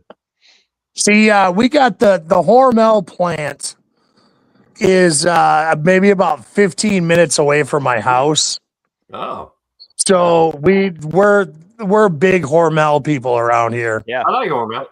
So you can get the cans that are still warm. Yeah, pretty much. I've heard stories about how they cook them and everything, and like their quality control. Like this lady that comes to my house worked at Hormel for a while, and she explains how they cook it and everything. And it's pretty crazy stuff. Now Hormel makes one of my favorite chilies, though. It's the mustard and onion chili. It's made especially for chili dogs and stuff. It's doesn't have beans and everything, but it's got a mustard and onion taste to it. And it's probably one of my favorite canned chilies out there, man. I love it. That does sound good. Yeah, if you guys get a chance, look it up. It's kind of hard to find, but because 9 times out of 10, if I'm getting a canned chili, it's for chili dogs. Well, this stuff is awesome for chili dogs. I mean, I think at this point you kind of got to special order it because it sells out so fast. Oh, wow. Yeah, they have a chili and cheese. They have a cheese one that's, chili dog chili infused with cheese, which is pretty good. But the mustard and onion one is way better. The mustard and onion one is just unreal, the flavor, you know. You had me at mustard and onion, you bastard. Oh, I know. You got to check it out. You got to give it a shot. But I'm telling you, I got high hopes for this PBR, man. I think that's going to be. So we'll all try it. We'll all try it at the same time. Sounds good. Yep, and we'll review it next show for sure. Oh, sounds good. Is anybody okay? I'm just looking up favorite canned chili. Okay, the best canned chili brands often mentioned are Hormel is number 1. Yep. Wolf is number 2. Oh, that's weird, but all right. Stag. If it's anything like Stag beer, I don't even want to open the fucking can. No, Stag chili's good. I've had a couple cans of Stag, and I like Stag more than Wolf. Yeah. Hell with that. I'm holding out for the old English chili. Yeah, the old Colt 45 chili. Wait, I've got the special ingredient for it. I still have. Look at this, Cody. It's starting to implode on itself. I'm surprised it hasn't eaten through the plastic yet. I think that's why they quit doing glass, because it was eating through the glass. But if you notice, it's lighter in color up top than it is. The bottom's like really dark. our buddy Baby T was at his young age. He was experimenting with beers, and he brought these over. 2011. I remember that was 2011. Yeah. We were up at St. Robert. 2011. Yeah. And it's been down here so long, it's got the cold sticker that turns blue when it's cold. Yeah, it's done fried out. Man, I'd been drinking I say all day. It was probably like 10 or 11 in the morning, but we've been drinking since daylight at least. And and he comes out of the liquor store with those OEs, and I did everything I could to choke that thing down, and it just wasn't happening. I was ashamed of myself. I've drank a lot of OE8s in my life, man. We'll put it that way. Well, Baby T, see, me and Cody had already lived through our experimental beer phase. And Baby T, we were on a float, and he's like, "Hey, Trav, you want a beer?" Like, yeah. And he throws, there's this pretty golden can, and I grab it. I'm like, Stag. I'm like, oh my God, are these as bad as I remember? And I remember popping the top, and I took 3 drinks, and I'm like, I can't fucking do it. And I poured it out, and I killed 3 fish that were going down the river with us. I was like, oh my God, Baby T. And that's when Current River went from being the 3rd cleanest stream in North America to the 8th. Yeah. Try dumping that Stag up in there. Dude, Baby T drank Stag for what, 3 years in a row? I mean, that's like all he had in his cooler forever. And now he's got a lot of health problems. So let that be fair warning. Hey, if that can't be attributed solely to that. For years, and we introduced Baby T to Rock Gut Saturdays.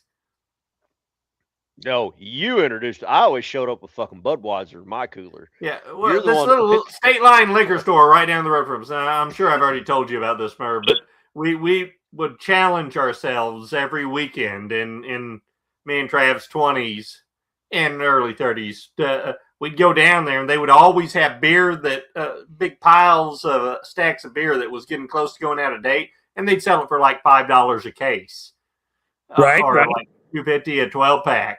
And we'd go down there, and we'd just wheel out a whole two-wheeler full. Sometimes we'd get 10, 15 cases, and that was the goal of the weekend to finish all of the near expired beer. The Rock Gut, yep. Nope. I'd wheel up, Cody, like, Trav, we got plenty of beer. I'd pull up and like, yeah, I'll be right back. I'd go back and I'd get me a case of Budweiser. I'm like, no. Now, hey, when Budweiser first come out with the plastic bottles, we bought a shit ton of them at Dean's, and those were fucking horrible. Oh my God. Now, when they had the Budweiser Black Crown, that really dark beer, we got a bunch of the 22 ounces in the glass bottles. Those were really good. But if you drank one of those 22 ounces, it was like eating a 4-course meal. Yeah, you didn't have any more room. That shit was so heavy. Yeah, it reminded me of drinking like Guinness or Bass, like the real thick ones, not just the regular ones. They were good, but it'd be a real good one to have with like a steak dinner. And they'd have Miller High Life a lot too in the bottles, and that foamy shit. I mean, I could stomach it, but one weekend, and that was the only one that we never double dipped in again, was the Bud Light Lime. We got like 10 cases of Bud Light Lime because that was all they had on sale that weekend. And never again. I remember. Yeah, I didn't like Bud Light Lime myself. I didn't think that was. I mean, I drank it all, but it. Yeah, my lower intestine is still in recovery on that one. Hey, Mark, now, did we talk about Bud Light Clamato? Oh, yeah, dude, I got a buddy that loves that. God. I call it Bud Light. I call it chlamydia. Bud chlamydias is what I call it. I call it fucking puke in a can is what I call it. Man. Actually, now my buddy doesn't like the Bud Light. He likes the Budweiser. They're in a red can, but they're not light. I forgot what they are. I call them Bud chlamydias. It's just got like tomato juice in it and spices with Budweiser. That's gross. And clam juice. And it's got clam juice in it, man. Clam juice in it? Oh, that's why he likes it. Yeah. It's freaking gross, dude. Hey, all right, not to change the subject, but I've signed a brand of chili I've never had. Have you ever had Tony Pacquiao's? Never heard of it. They said it's excellent for hot dogs. It's got a unique smoky flavor profile. Okay, well, Fuck, I'm getting hungry. Sitting there talking about beer and I'm chili. I'm chili down with dogs. it, man. Shit, yeah. And I got stuff for chili dogs, so that was going to be it's probably going to be my meal tomorrow, actually. Okay. What about the Great Value? Have any of you guys tried the Great Value? Oh, from Walmart? Nah, Yeah. no, It's not bad. No, it's not bad. Nope. Because it is ranked, see, about 14 on the list I'm looking at.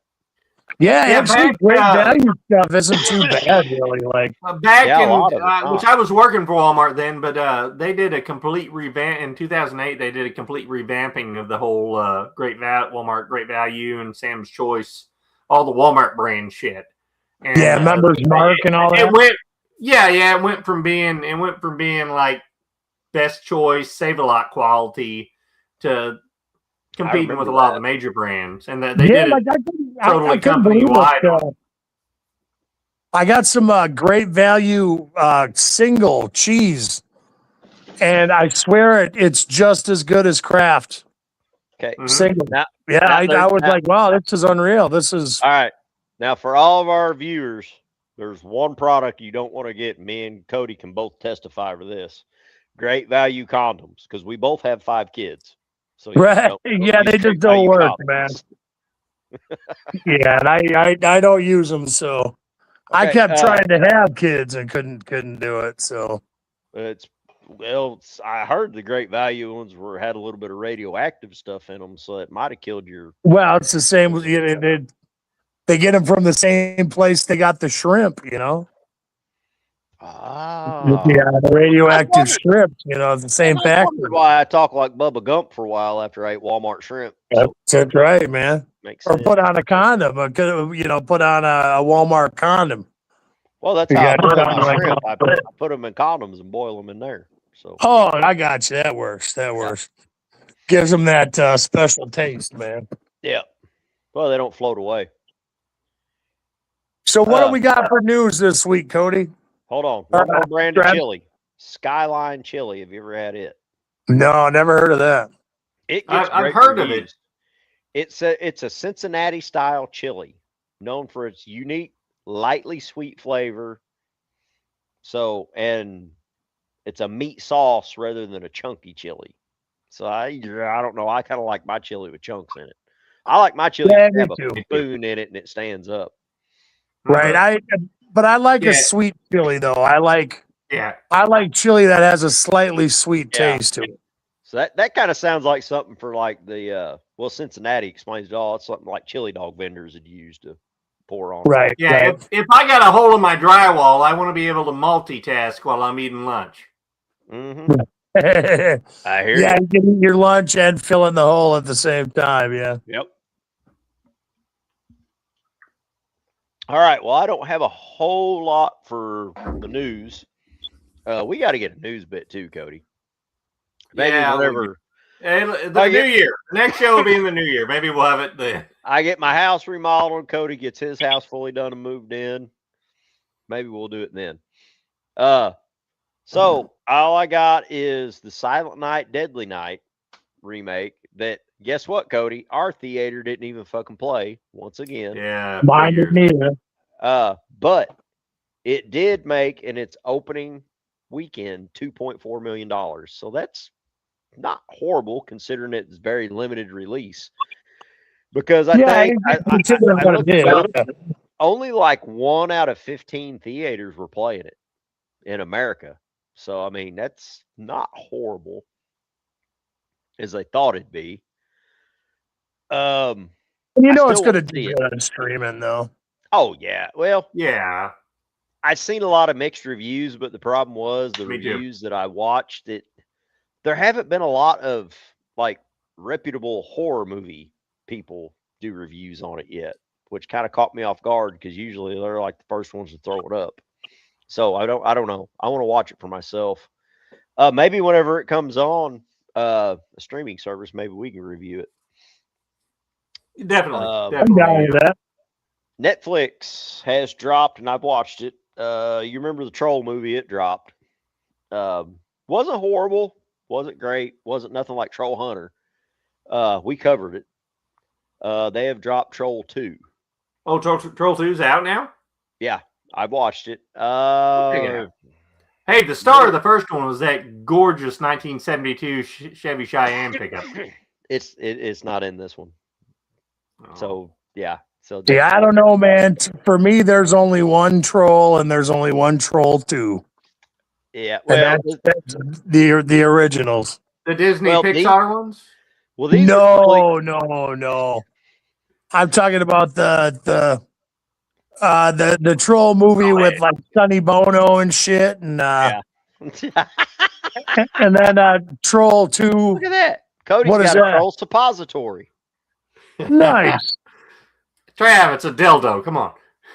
Yeah, the very skinny it's a one. Disney dildo. Look at that. Aren't you special? That's right. Yeah, well, you sound like Mickey Mouse after you. Well, I know exactly what troll movies you're talking about, the 80s. Yeah. And these are like completely different troll movies than those. Yeah, these are the Norwegian ones, right? With the first one. I'm a sucker for all that Norwegian. The second one. But these trolls are freaking giants. They're like Godzillas. Like, I want to see Godzilla versus the fucking troll now. I really do. Yeah, that'd be awesome. But Troll 2, like, because remember in the end of the first Troll, he was the last of his kind. Now, no, he's not. And it makes no fucking sense the way that. Well, it had the teaser at the end. It had the little stinger at the end during the credits where you see the pile of rock moving. Yeah, and they even went away from that. I mean, like, I'm gonna have to watch it again before I can really judge it. But like, I was trying to watch it. It was one of them that was really hard. Like, I need to leave my phone in another room to really engage with it. Like, I kept playing on my phone, and I put my phone down trying to watch it. Yeah, I got that problem with a lot of movies these days. You know, and I'm not gonna lie. There's something in the barn. I had to break it up into like 2 days. Yeah, I watched the first one because the first part of it I watched. I had company over and we were talking, and I was playing around on my phone, so I started it over. And you know, I hate it when a movie does that where you can't pay attention because you're playing on your phone. But I actually had 2 hours where it was raining one day before I was remodeling the house, so I was like, shit. I need to turn that movie on so I can write my notes. And I remember watching it, and I'm like, shit. I should have never watched this sober. Better. Yeah. First time I watched it, of course, I was drunk. It's still not a bad movie, but anyway, we've done covered that. Yeah, we done covered it. And speaking of messing around on your phone and not being able to, man, my dad is pushing me to go see Avatar 3. Dude, that's a 4 hour. I'm so sorry. I got some friends that watched it. They said it's 4 hours long. Holy shit. Yeah. Yeah, I can't, man. The second one, my dad doesn't remember that we went and saw the second one at the movie theater, and it was friggin' torture, dude. It was like 3 hours, and I'm like, I just don't care enough about these fucking people. It's just going to be over, yeah. I saw the first one, and I didn't even like the first one. I'm like, oh, see, I love the first one. I thought the first one was a spectacle. Like, I was like, wow, dude, I've never seen anything that looks like this. The story itself, I'm like, nah, it's kind of lame. And the second one was like, they couldn't match the spectacle. So it just seemed like 2 hours inside a screensaver. Yeah. And just, just. See, I kind of felt like that with the first one. I couldn't dial in on it. It was just like, no. Yeah. So I really wish I would have watched the first one at the theater in 3D. But yeah, I saw the first one. That might make a difference. Yeah, I watched it at home and I didn't go to the theater. I saw it advertised and I'm like, they're skinny blue people. Well, see, there you go, Trav. There, Travis and Cody. There's the deal. I saw it at the movie theater with the 3D glasses, and at the time, there had never been anything like that. I could get that.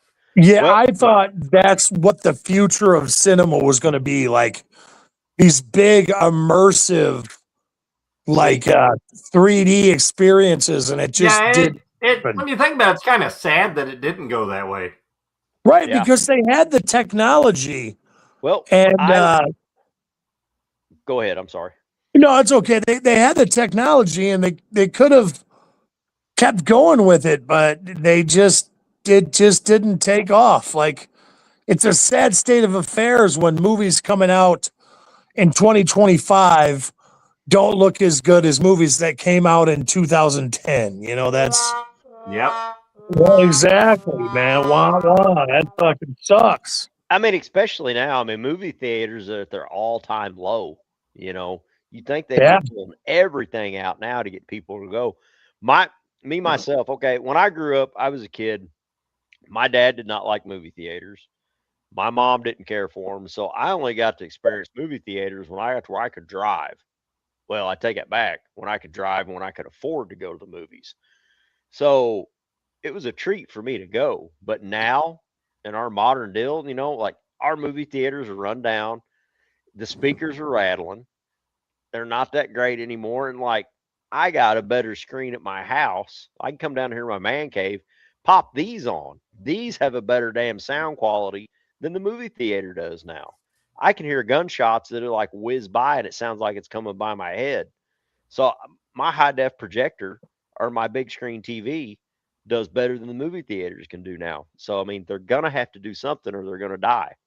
Well, now see, we got lucky at my theater. They redid the thing with all new like laser projection, I think they call it, or something. Where we were saying the same thing. It's like, dude, what the fuck? You know, like this doesn't look as good as my high def TV.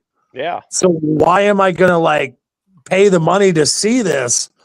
But now they got it updated and everything, and it looks but it's got the big recliner seats and everything looks good. And theaters don't ever play the movies me and Cody want to go watch anymore. Right? Yeah, we didn't get Toxic Avenger or Silent Night or anything like that. You get the next fucking Transformers movie or some bullshit like that. Yeah, now, I will say the first Transformer I saw was in that real 3D. That was badass. There were pieces that of was metal cool flying by you. There were gears.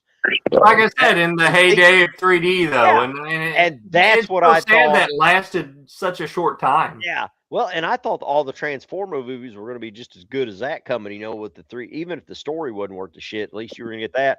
And I remember I went and saw the next one. I'm like, boy, they dropped the bomb on this. Then I saw the next one in 3D, and I'm like, yeah, I ain't coming to these anymore. Yeah, and that's what killed 3D. Yep. Like Avatar was so amazing, and then they just cranked out a bunch of movies that were filmed regularly, but they added 3D effects to it.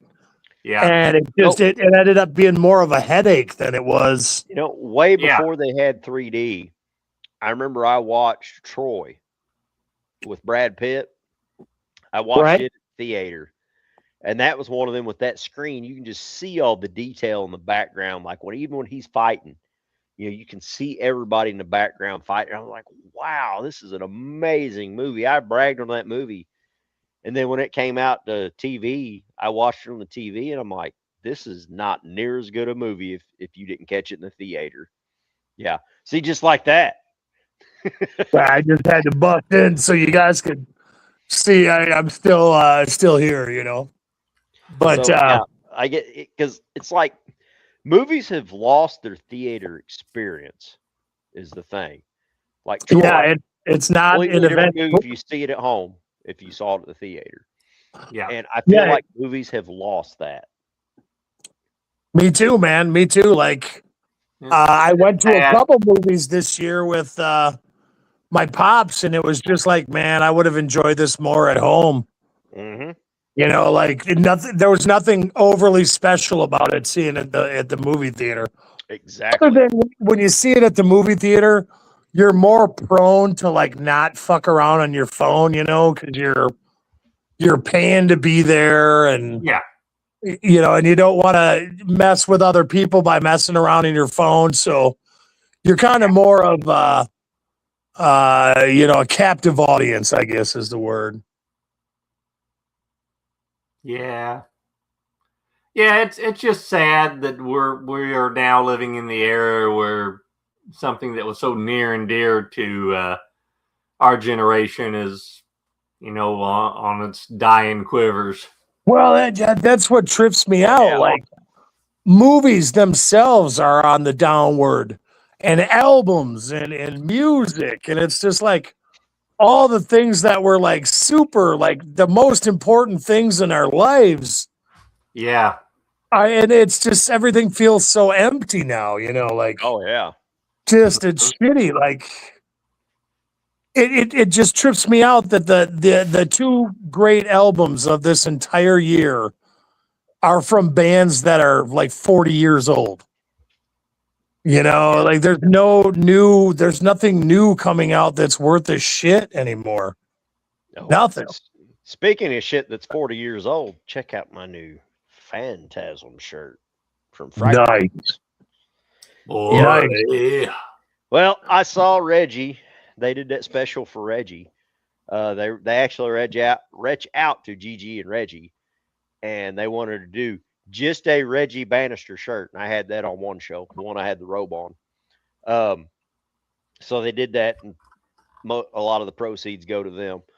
So of course I had to get one, so I had to go ahead and get me a Phantasm shirt while I was at it. Because I am the Phantasm nerd of this podcast. You are the Phantasm nerd of the fandom. Yeah, it's I dig Phantasm, but you are the Phantasm nerd for sure.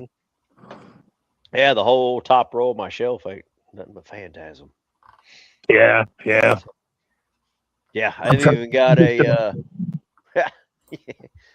I've even got a head mortician parking permit.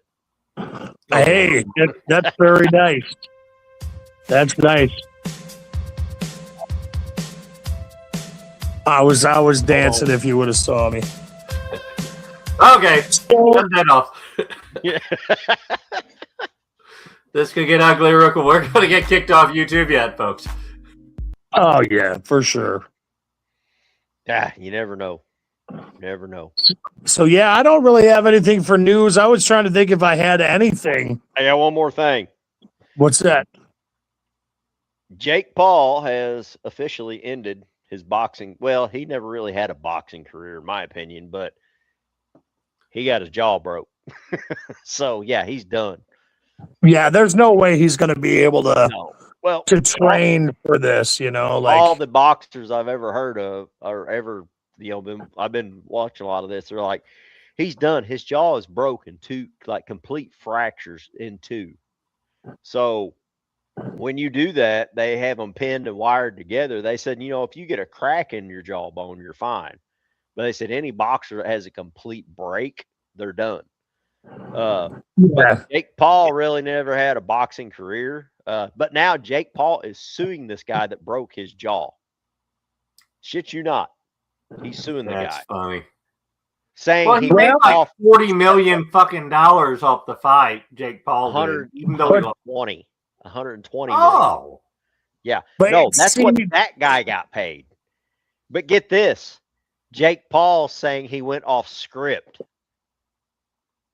Well, that's I've heard other sources say that Jake Paul said that there was no script, that he just had the flu or something, and that's why he lost. Now, I do think a lot of people are pissed because Jake Paul was a draw. No matter how much we want to fucking say he sucked and he was a piece of shit. Hate him. Yeah. And that's everybody wanted to see it. His fucking jaw broke. Well, yeah, everybody wanted to see it, but he was also a big draw for the sport. So now that he is officially decommissioned, who are they going to get that's going to sell out Netflix pay-per-views at this point? Well, that exhibition bout they're doing between Mayweather and Tyson. That might be good. That'll go good. Oh, I haven't heard of this. Mayweather and Tyson? Yeah. Okay, hold it. I hope that goes through, and I hope Tyson doesn't hold back. If Tyson doesn't hold back like he did with Jake Paul. It's Yeah, that gonna be like wasn't a lot. Mayweather's last 20 fights where they just dance around and it's just going to be bullshit like everything in the boxing world But, is. okay. Aside from we get one miracle where a guy breaks Jake Paul's jaw. I'm getting one thing from this though. Okay, we got Iron Mike in his last boxing performance. You can't tell me Mike is not sitting there boiling about this. I could have kicked that motherfucker ass. You can't tell me he ain't been sitting there to say. Oh, you know he's got to be pissed off. He got 20 million. Yeah, so, yeah. Do you really think? Well, that being said, he's laughing all the way to the bank because he got his money. But okay, he got 20 million for that. That's got him set up for the rest of his life. All right. So he goes in there with Mayweather, whatever the fuck you call him. You think Mike's gonna hold back on this match for money? No, I don't. I think he's gonna let it go for this one because Mike's like, I gotta prove a point. You know, he's gonna go in there. He's fighting a real boxer too. I mean, he's not gonna be as hungry. If Mike would have fought like he trained with Jake Paul, it would have been over in the first round. Easily. Out in my mind. I watched all his training videos, and I'm like, holy shit. Yeah, dude, Mike could have ended it at any point. Mike could have easily ended it with Jake Paul at any point. So it was just so painfully obvious he was holding back through that whole match. Oh, and watch that one. I screenshotted that one. He comes in, you're looking at the back of Mike. Mike comes in, he does his freaking step where he comes in, drops this one. He's coming in for a haymaker, and you see Jake Paul go and draw back. His jaw dropped open, and he's like, you saw he was in fear. And Mike was like, oh, there goes 20. Yeah, like Mike wasn't going to be able to. And that's when he started contain himself. Yeah, damn it, I want to kick this guy's ass. This motherfucker ain't a boxer. And well, see, that's the thing, Mike though. Like on his glove, I'm like, I don't remember Mike chewing on his glove. I think Mike's to the point where he feels like he doesn't have to prove anything, so he just went along with the script. He's just making money for his kids now. That's all he's doing. Right, and he knows that Jake was a draw. You know what I'm saying? Like he knows. That's why I think it kind of was fucked up because no matter, like I said, you love him or hate Jake Paul, he did a lot for boxing. He kind of brought it back, to being a viable pay-per-view kind of deal. And I just don't see anybody in the boxing world that's, because like Travis said, it's boxing is not what it was. I mean, they're dancing around and it's just. I'll still never forgive Mike for that because that was a shitty day for me and Trav anyway because we lost our granddad that day. And then we're like, okay, at least we're going to end the day on a positive note and see Jake Paul get his mouth shut. By Tyson. By a childhood icon hero. And it was what it was.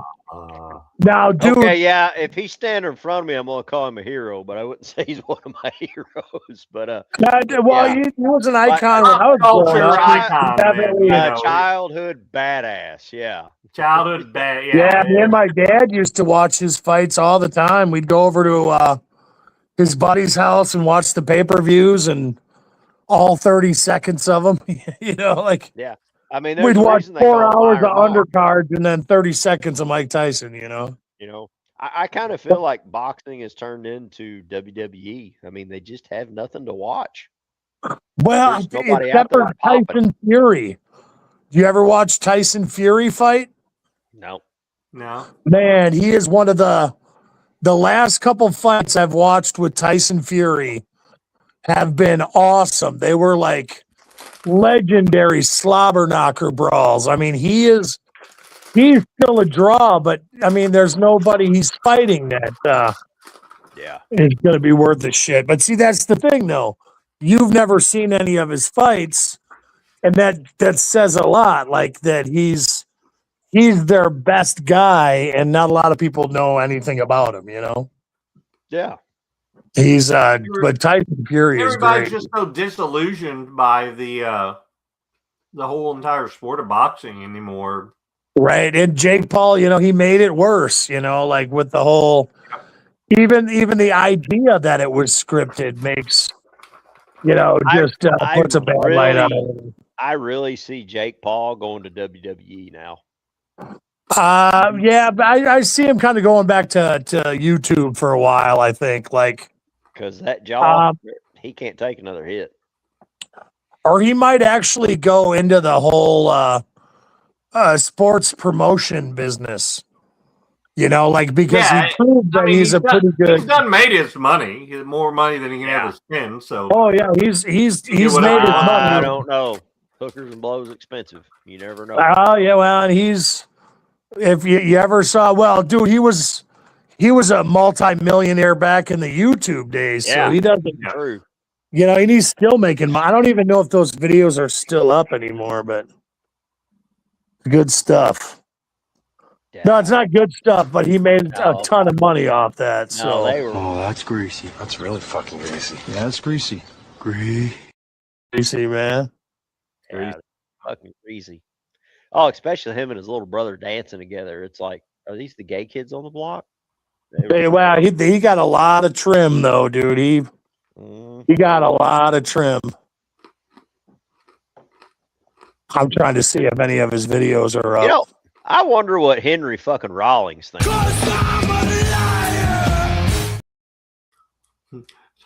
Travis going through all the video drops. It must be time to end the show. Well, no, we always have to have Henry fucking Rawlings on every show. You gotta have him go in there for a little while. That's just homage to Poe. Seriously, that's homage to Poe. Because well, we need to discuss what our next show topic's going to be. Yeah, we have no clue. Cody, well, it needs to be something that goes along with Pabst Blue Ribbon and chili. So, Cody, that would be your pick because Murr picked one, I picked this one, and so Cody, yeah, it'd be your pick. So, what's a good PBR chili? Well, you got Texas Chainsaw Massacre 2. That's the first one that comes to mind, of course. I spit on your graves. Hewitt chili. Mm-hmm. You got Bad Taste. Have you guys ever saw that movie? Just bits and pieces. Okay, that's an awesome movie. It could be a lot of things. I mean, it could be on I spit on your graves. It could be something that leaves a bad taste in your mouth. Like Critters, they'll eat anything. Right. It could be Jaws. He'll eat anything. I mean, it's pretty much, the sky's the limit on this one. Oh, there was a Critters series? I did not know that.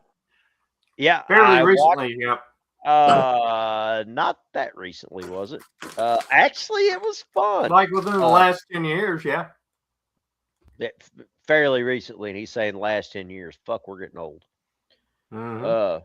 That's how time goes for us now. Oh, that ain't recently is 10 years ago because that feels like yesterday. Have you guys saw Special Needs Revolt yet? Special Needs. I haven't heard of it. You never. Oh my God, that's your homework. We don't necessarily have to cover it because it's Cody's choice, but you have to go. We need to cover this. Just I'm sold at the title. Go on Tubi. It's not a trauma movie per se. It's an homage to trauma, but it's called Special Needs Revolt. It's my top what the fuck movie of 2025.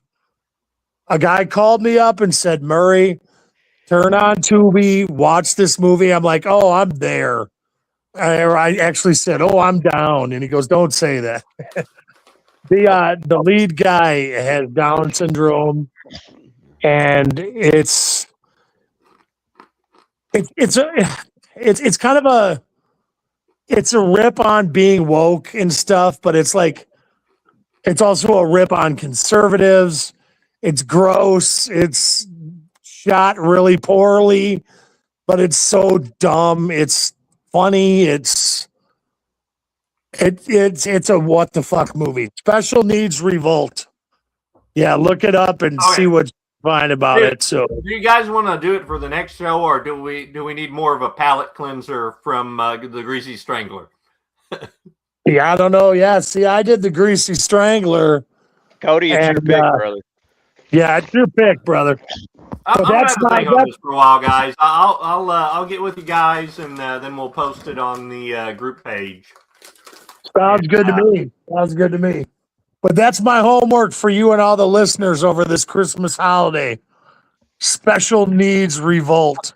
I'm gonna start calling you Professor Murr because you keep giving us homework on every episode. That's right. I give a lot of homework, and we need to create a Professor Murr's homework drop. Yeah.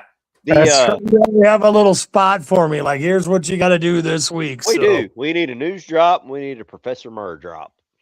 Right. I'll give the people the homework for the week. That works. I'm down with that. The Critters series was Critters: A New Binge. And it only had one season. It was 2019, but it was fun. It said Shudder. I don't know. Okay, maybe.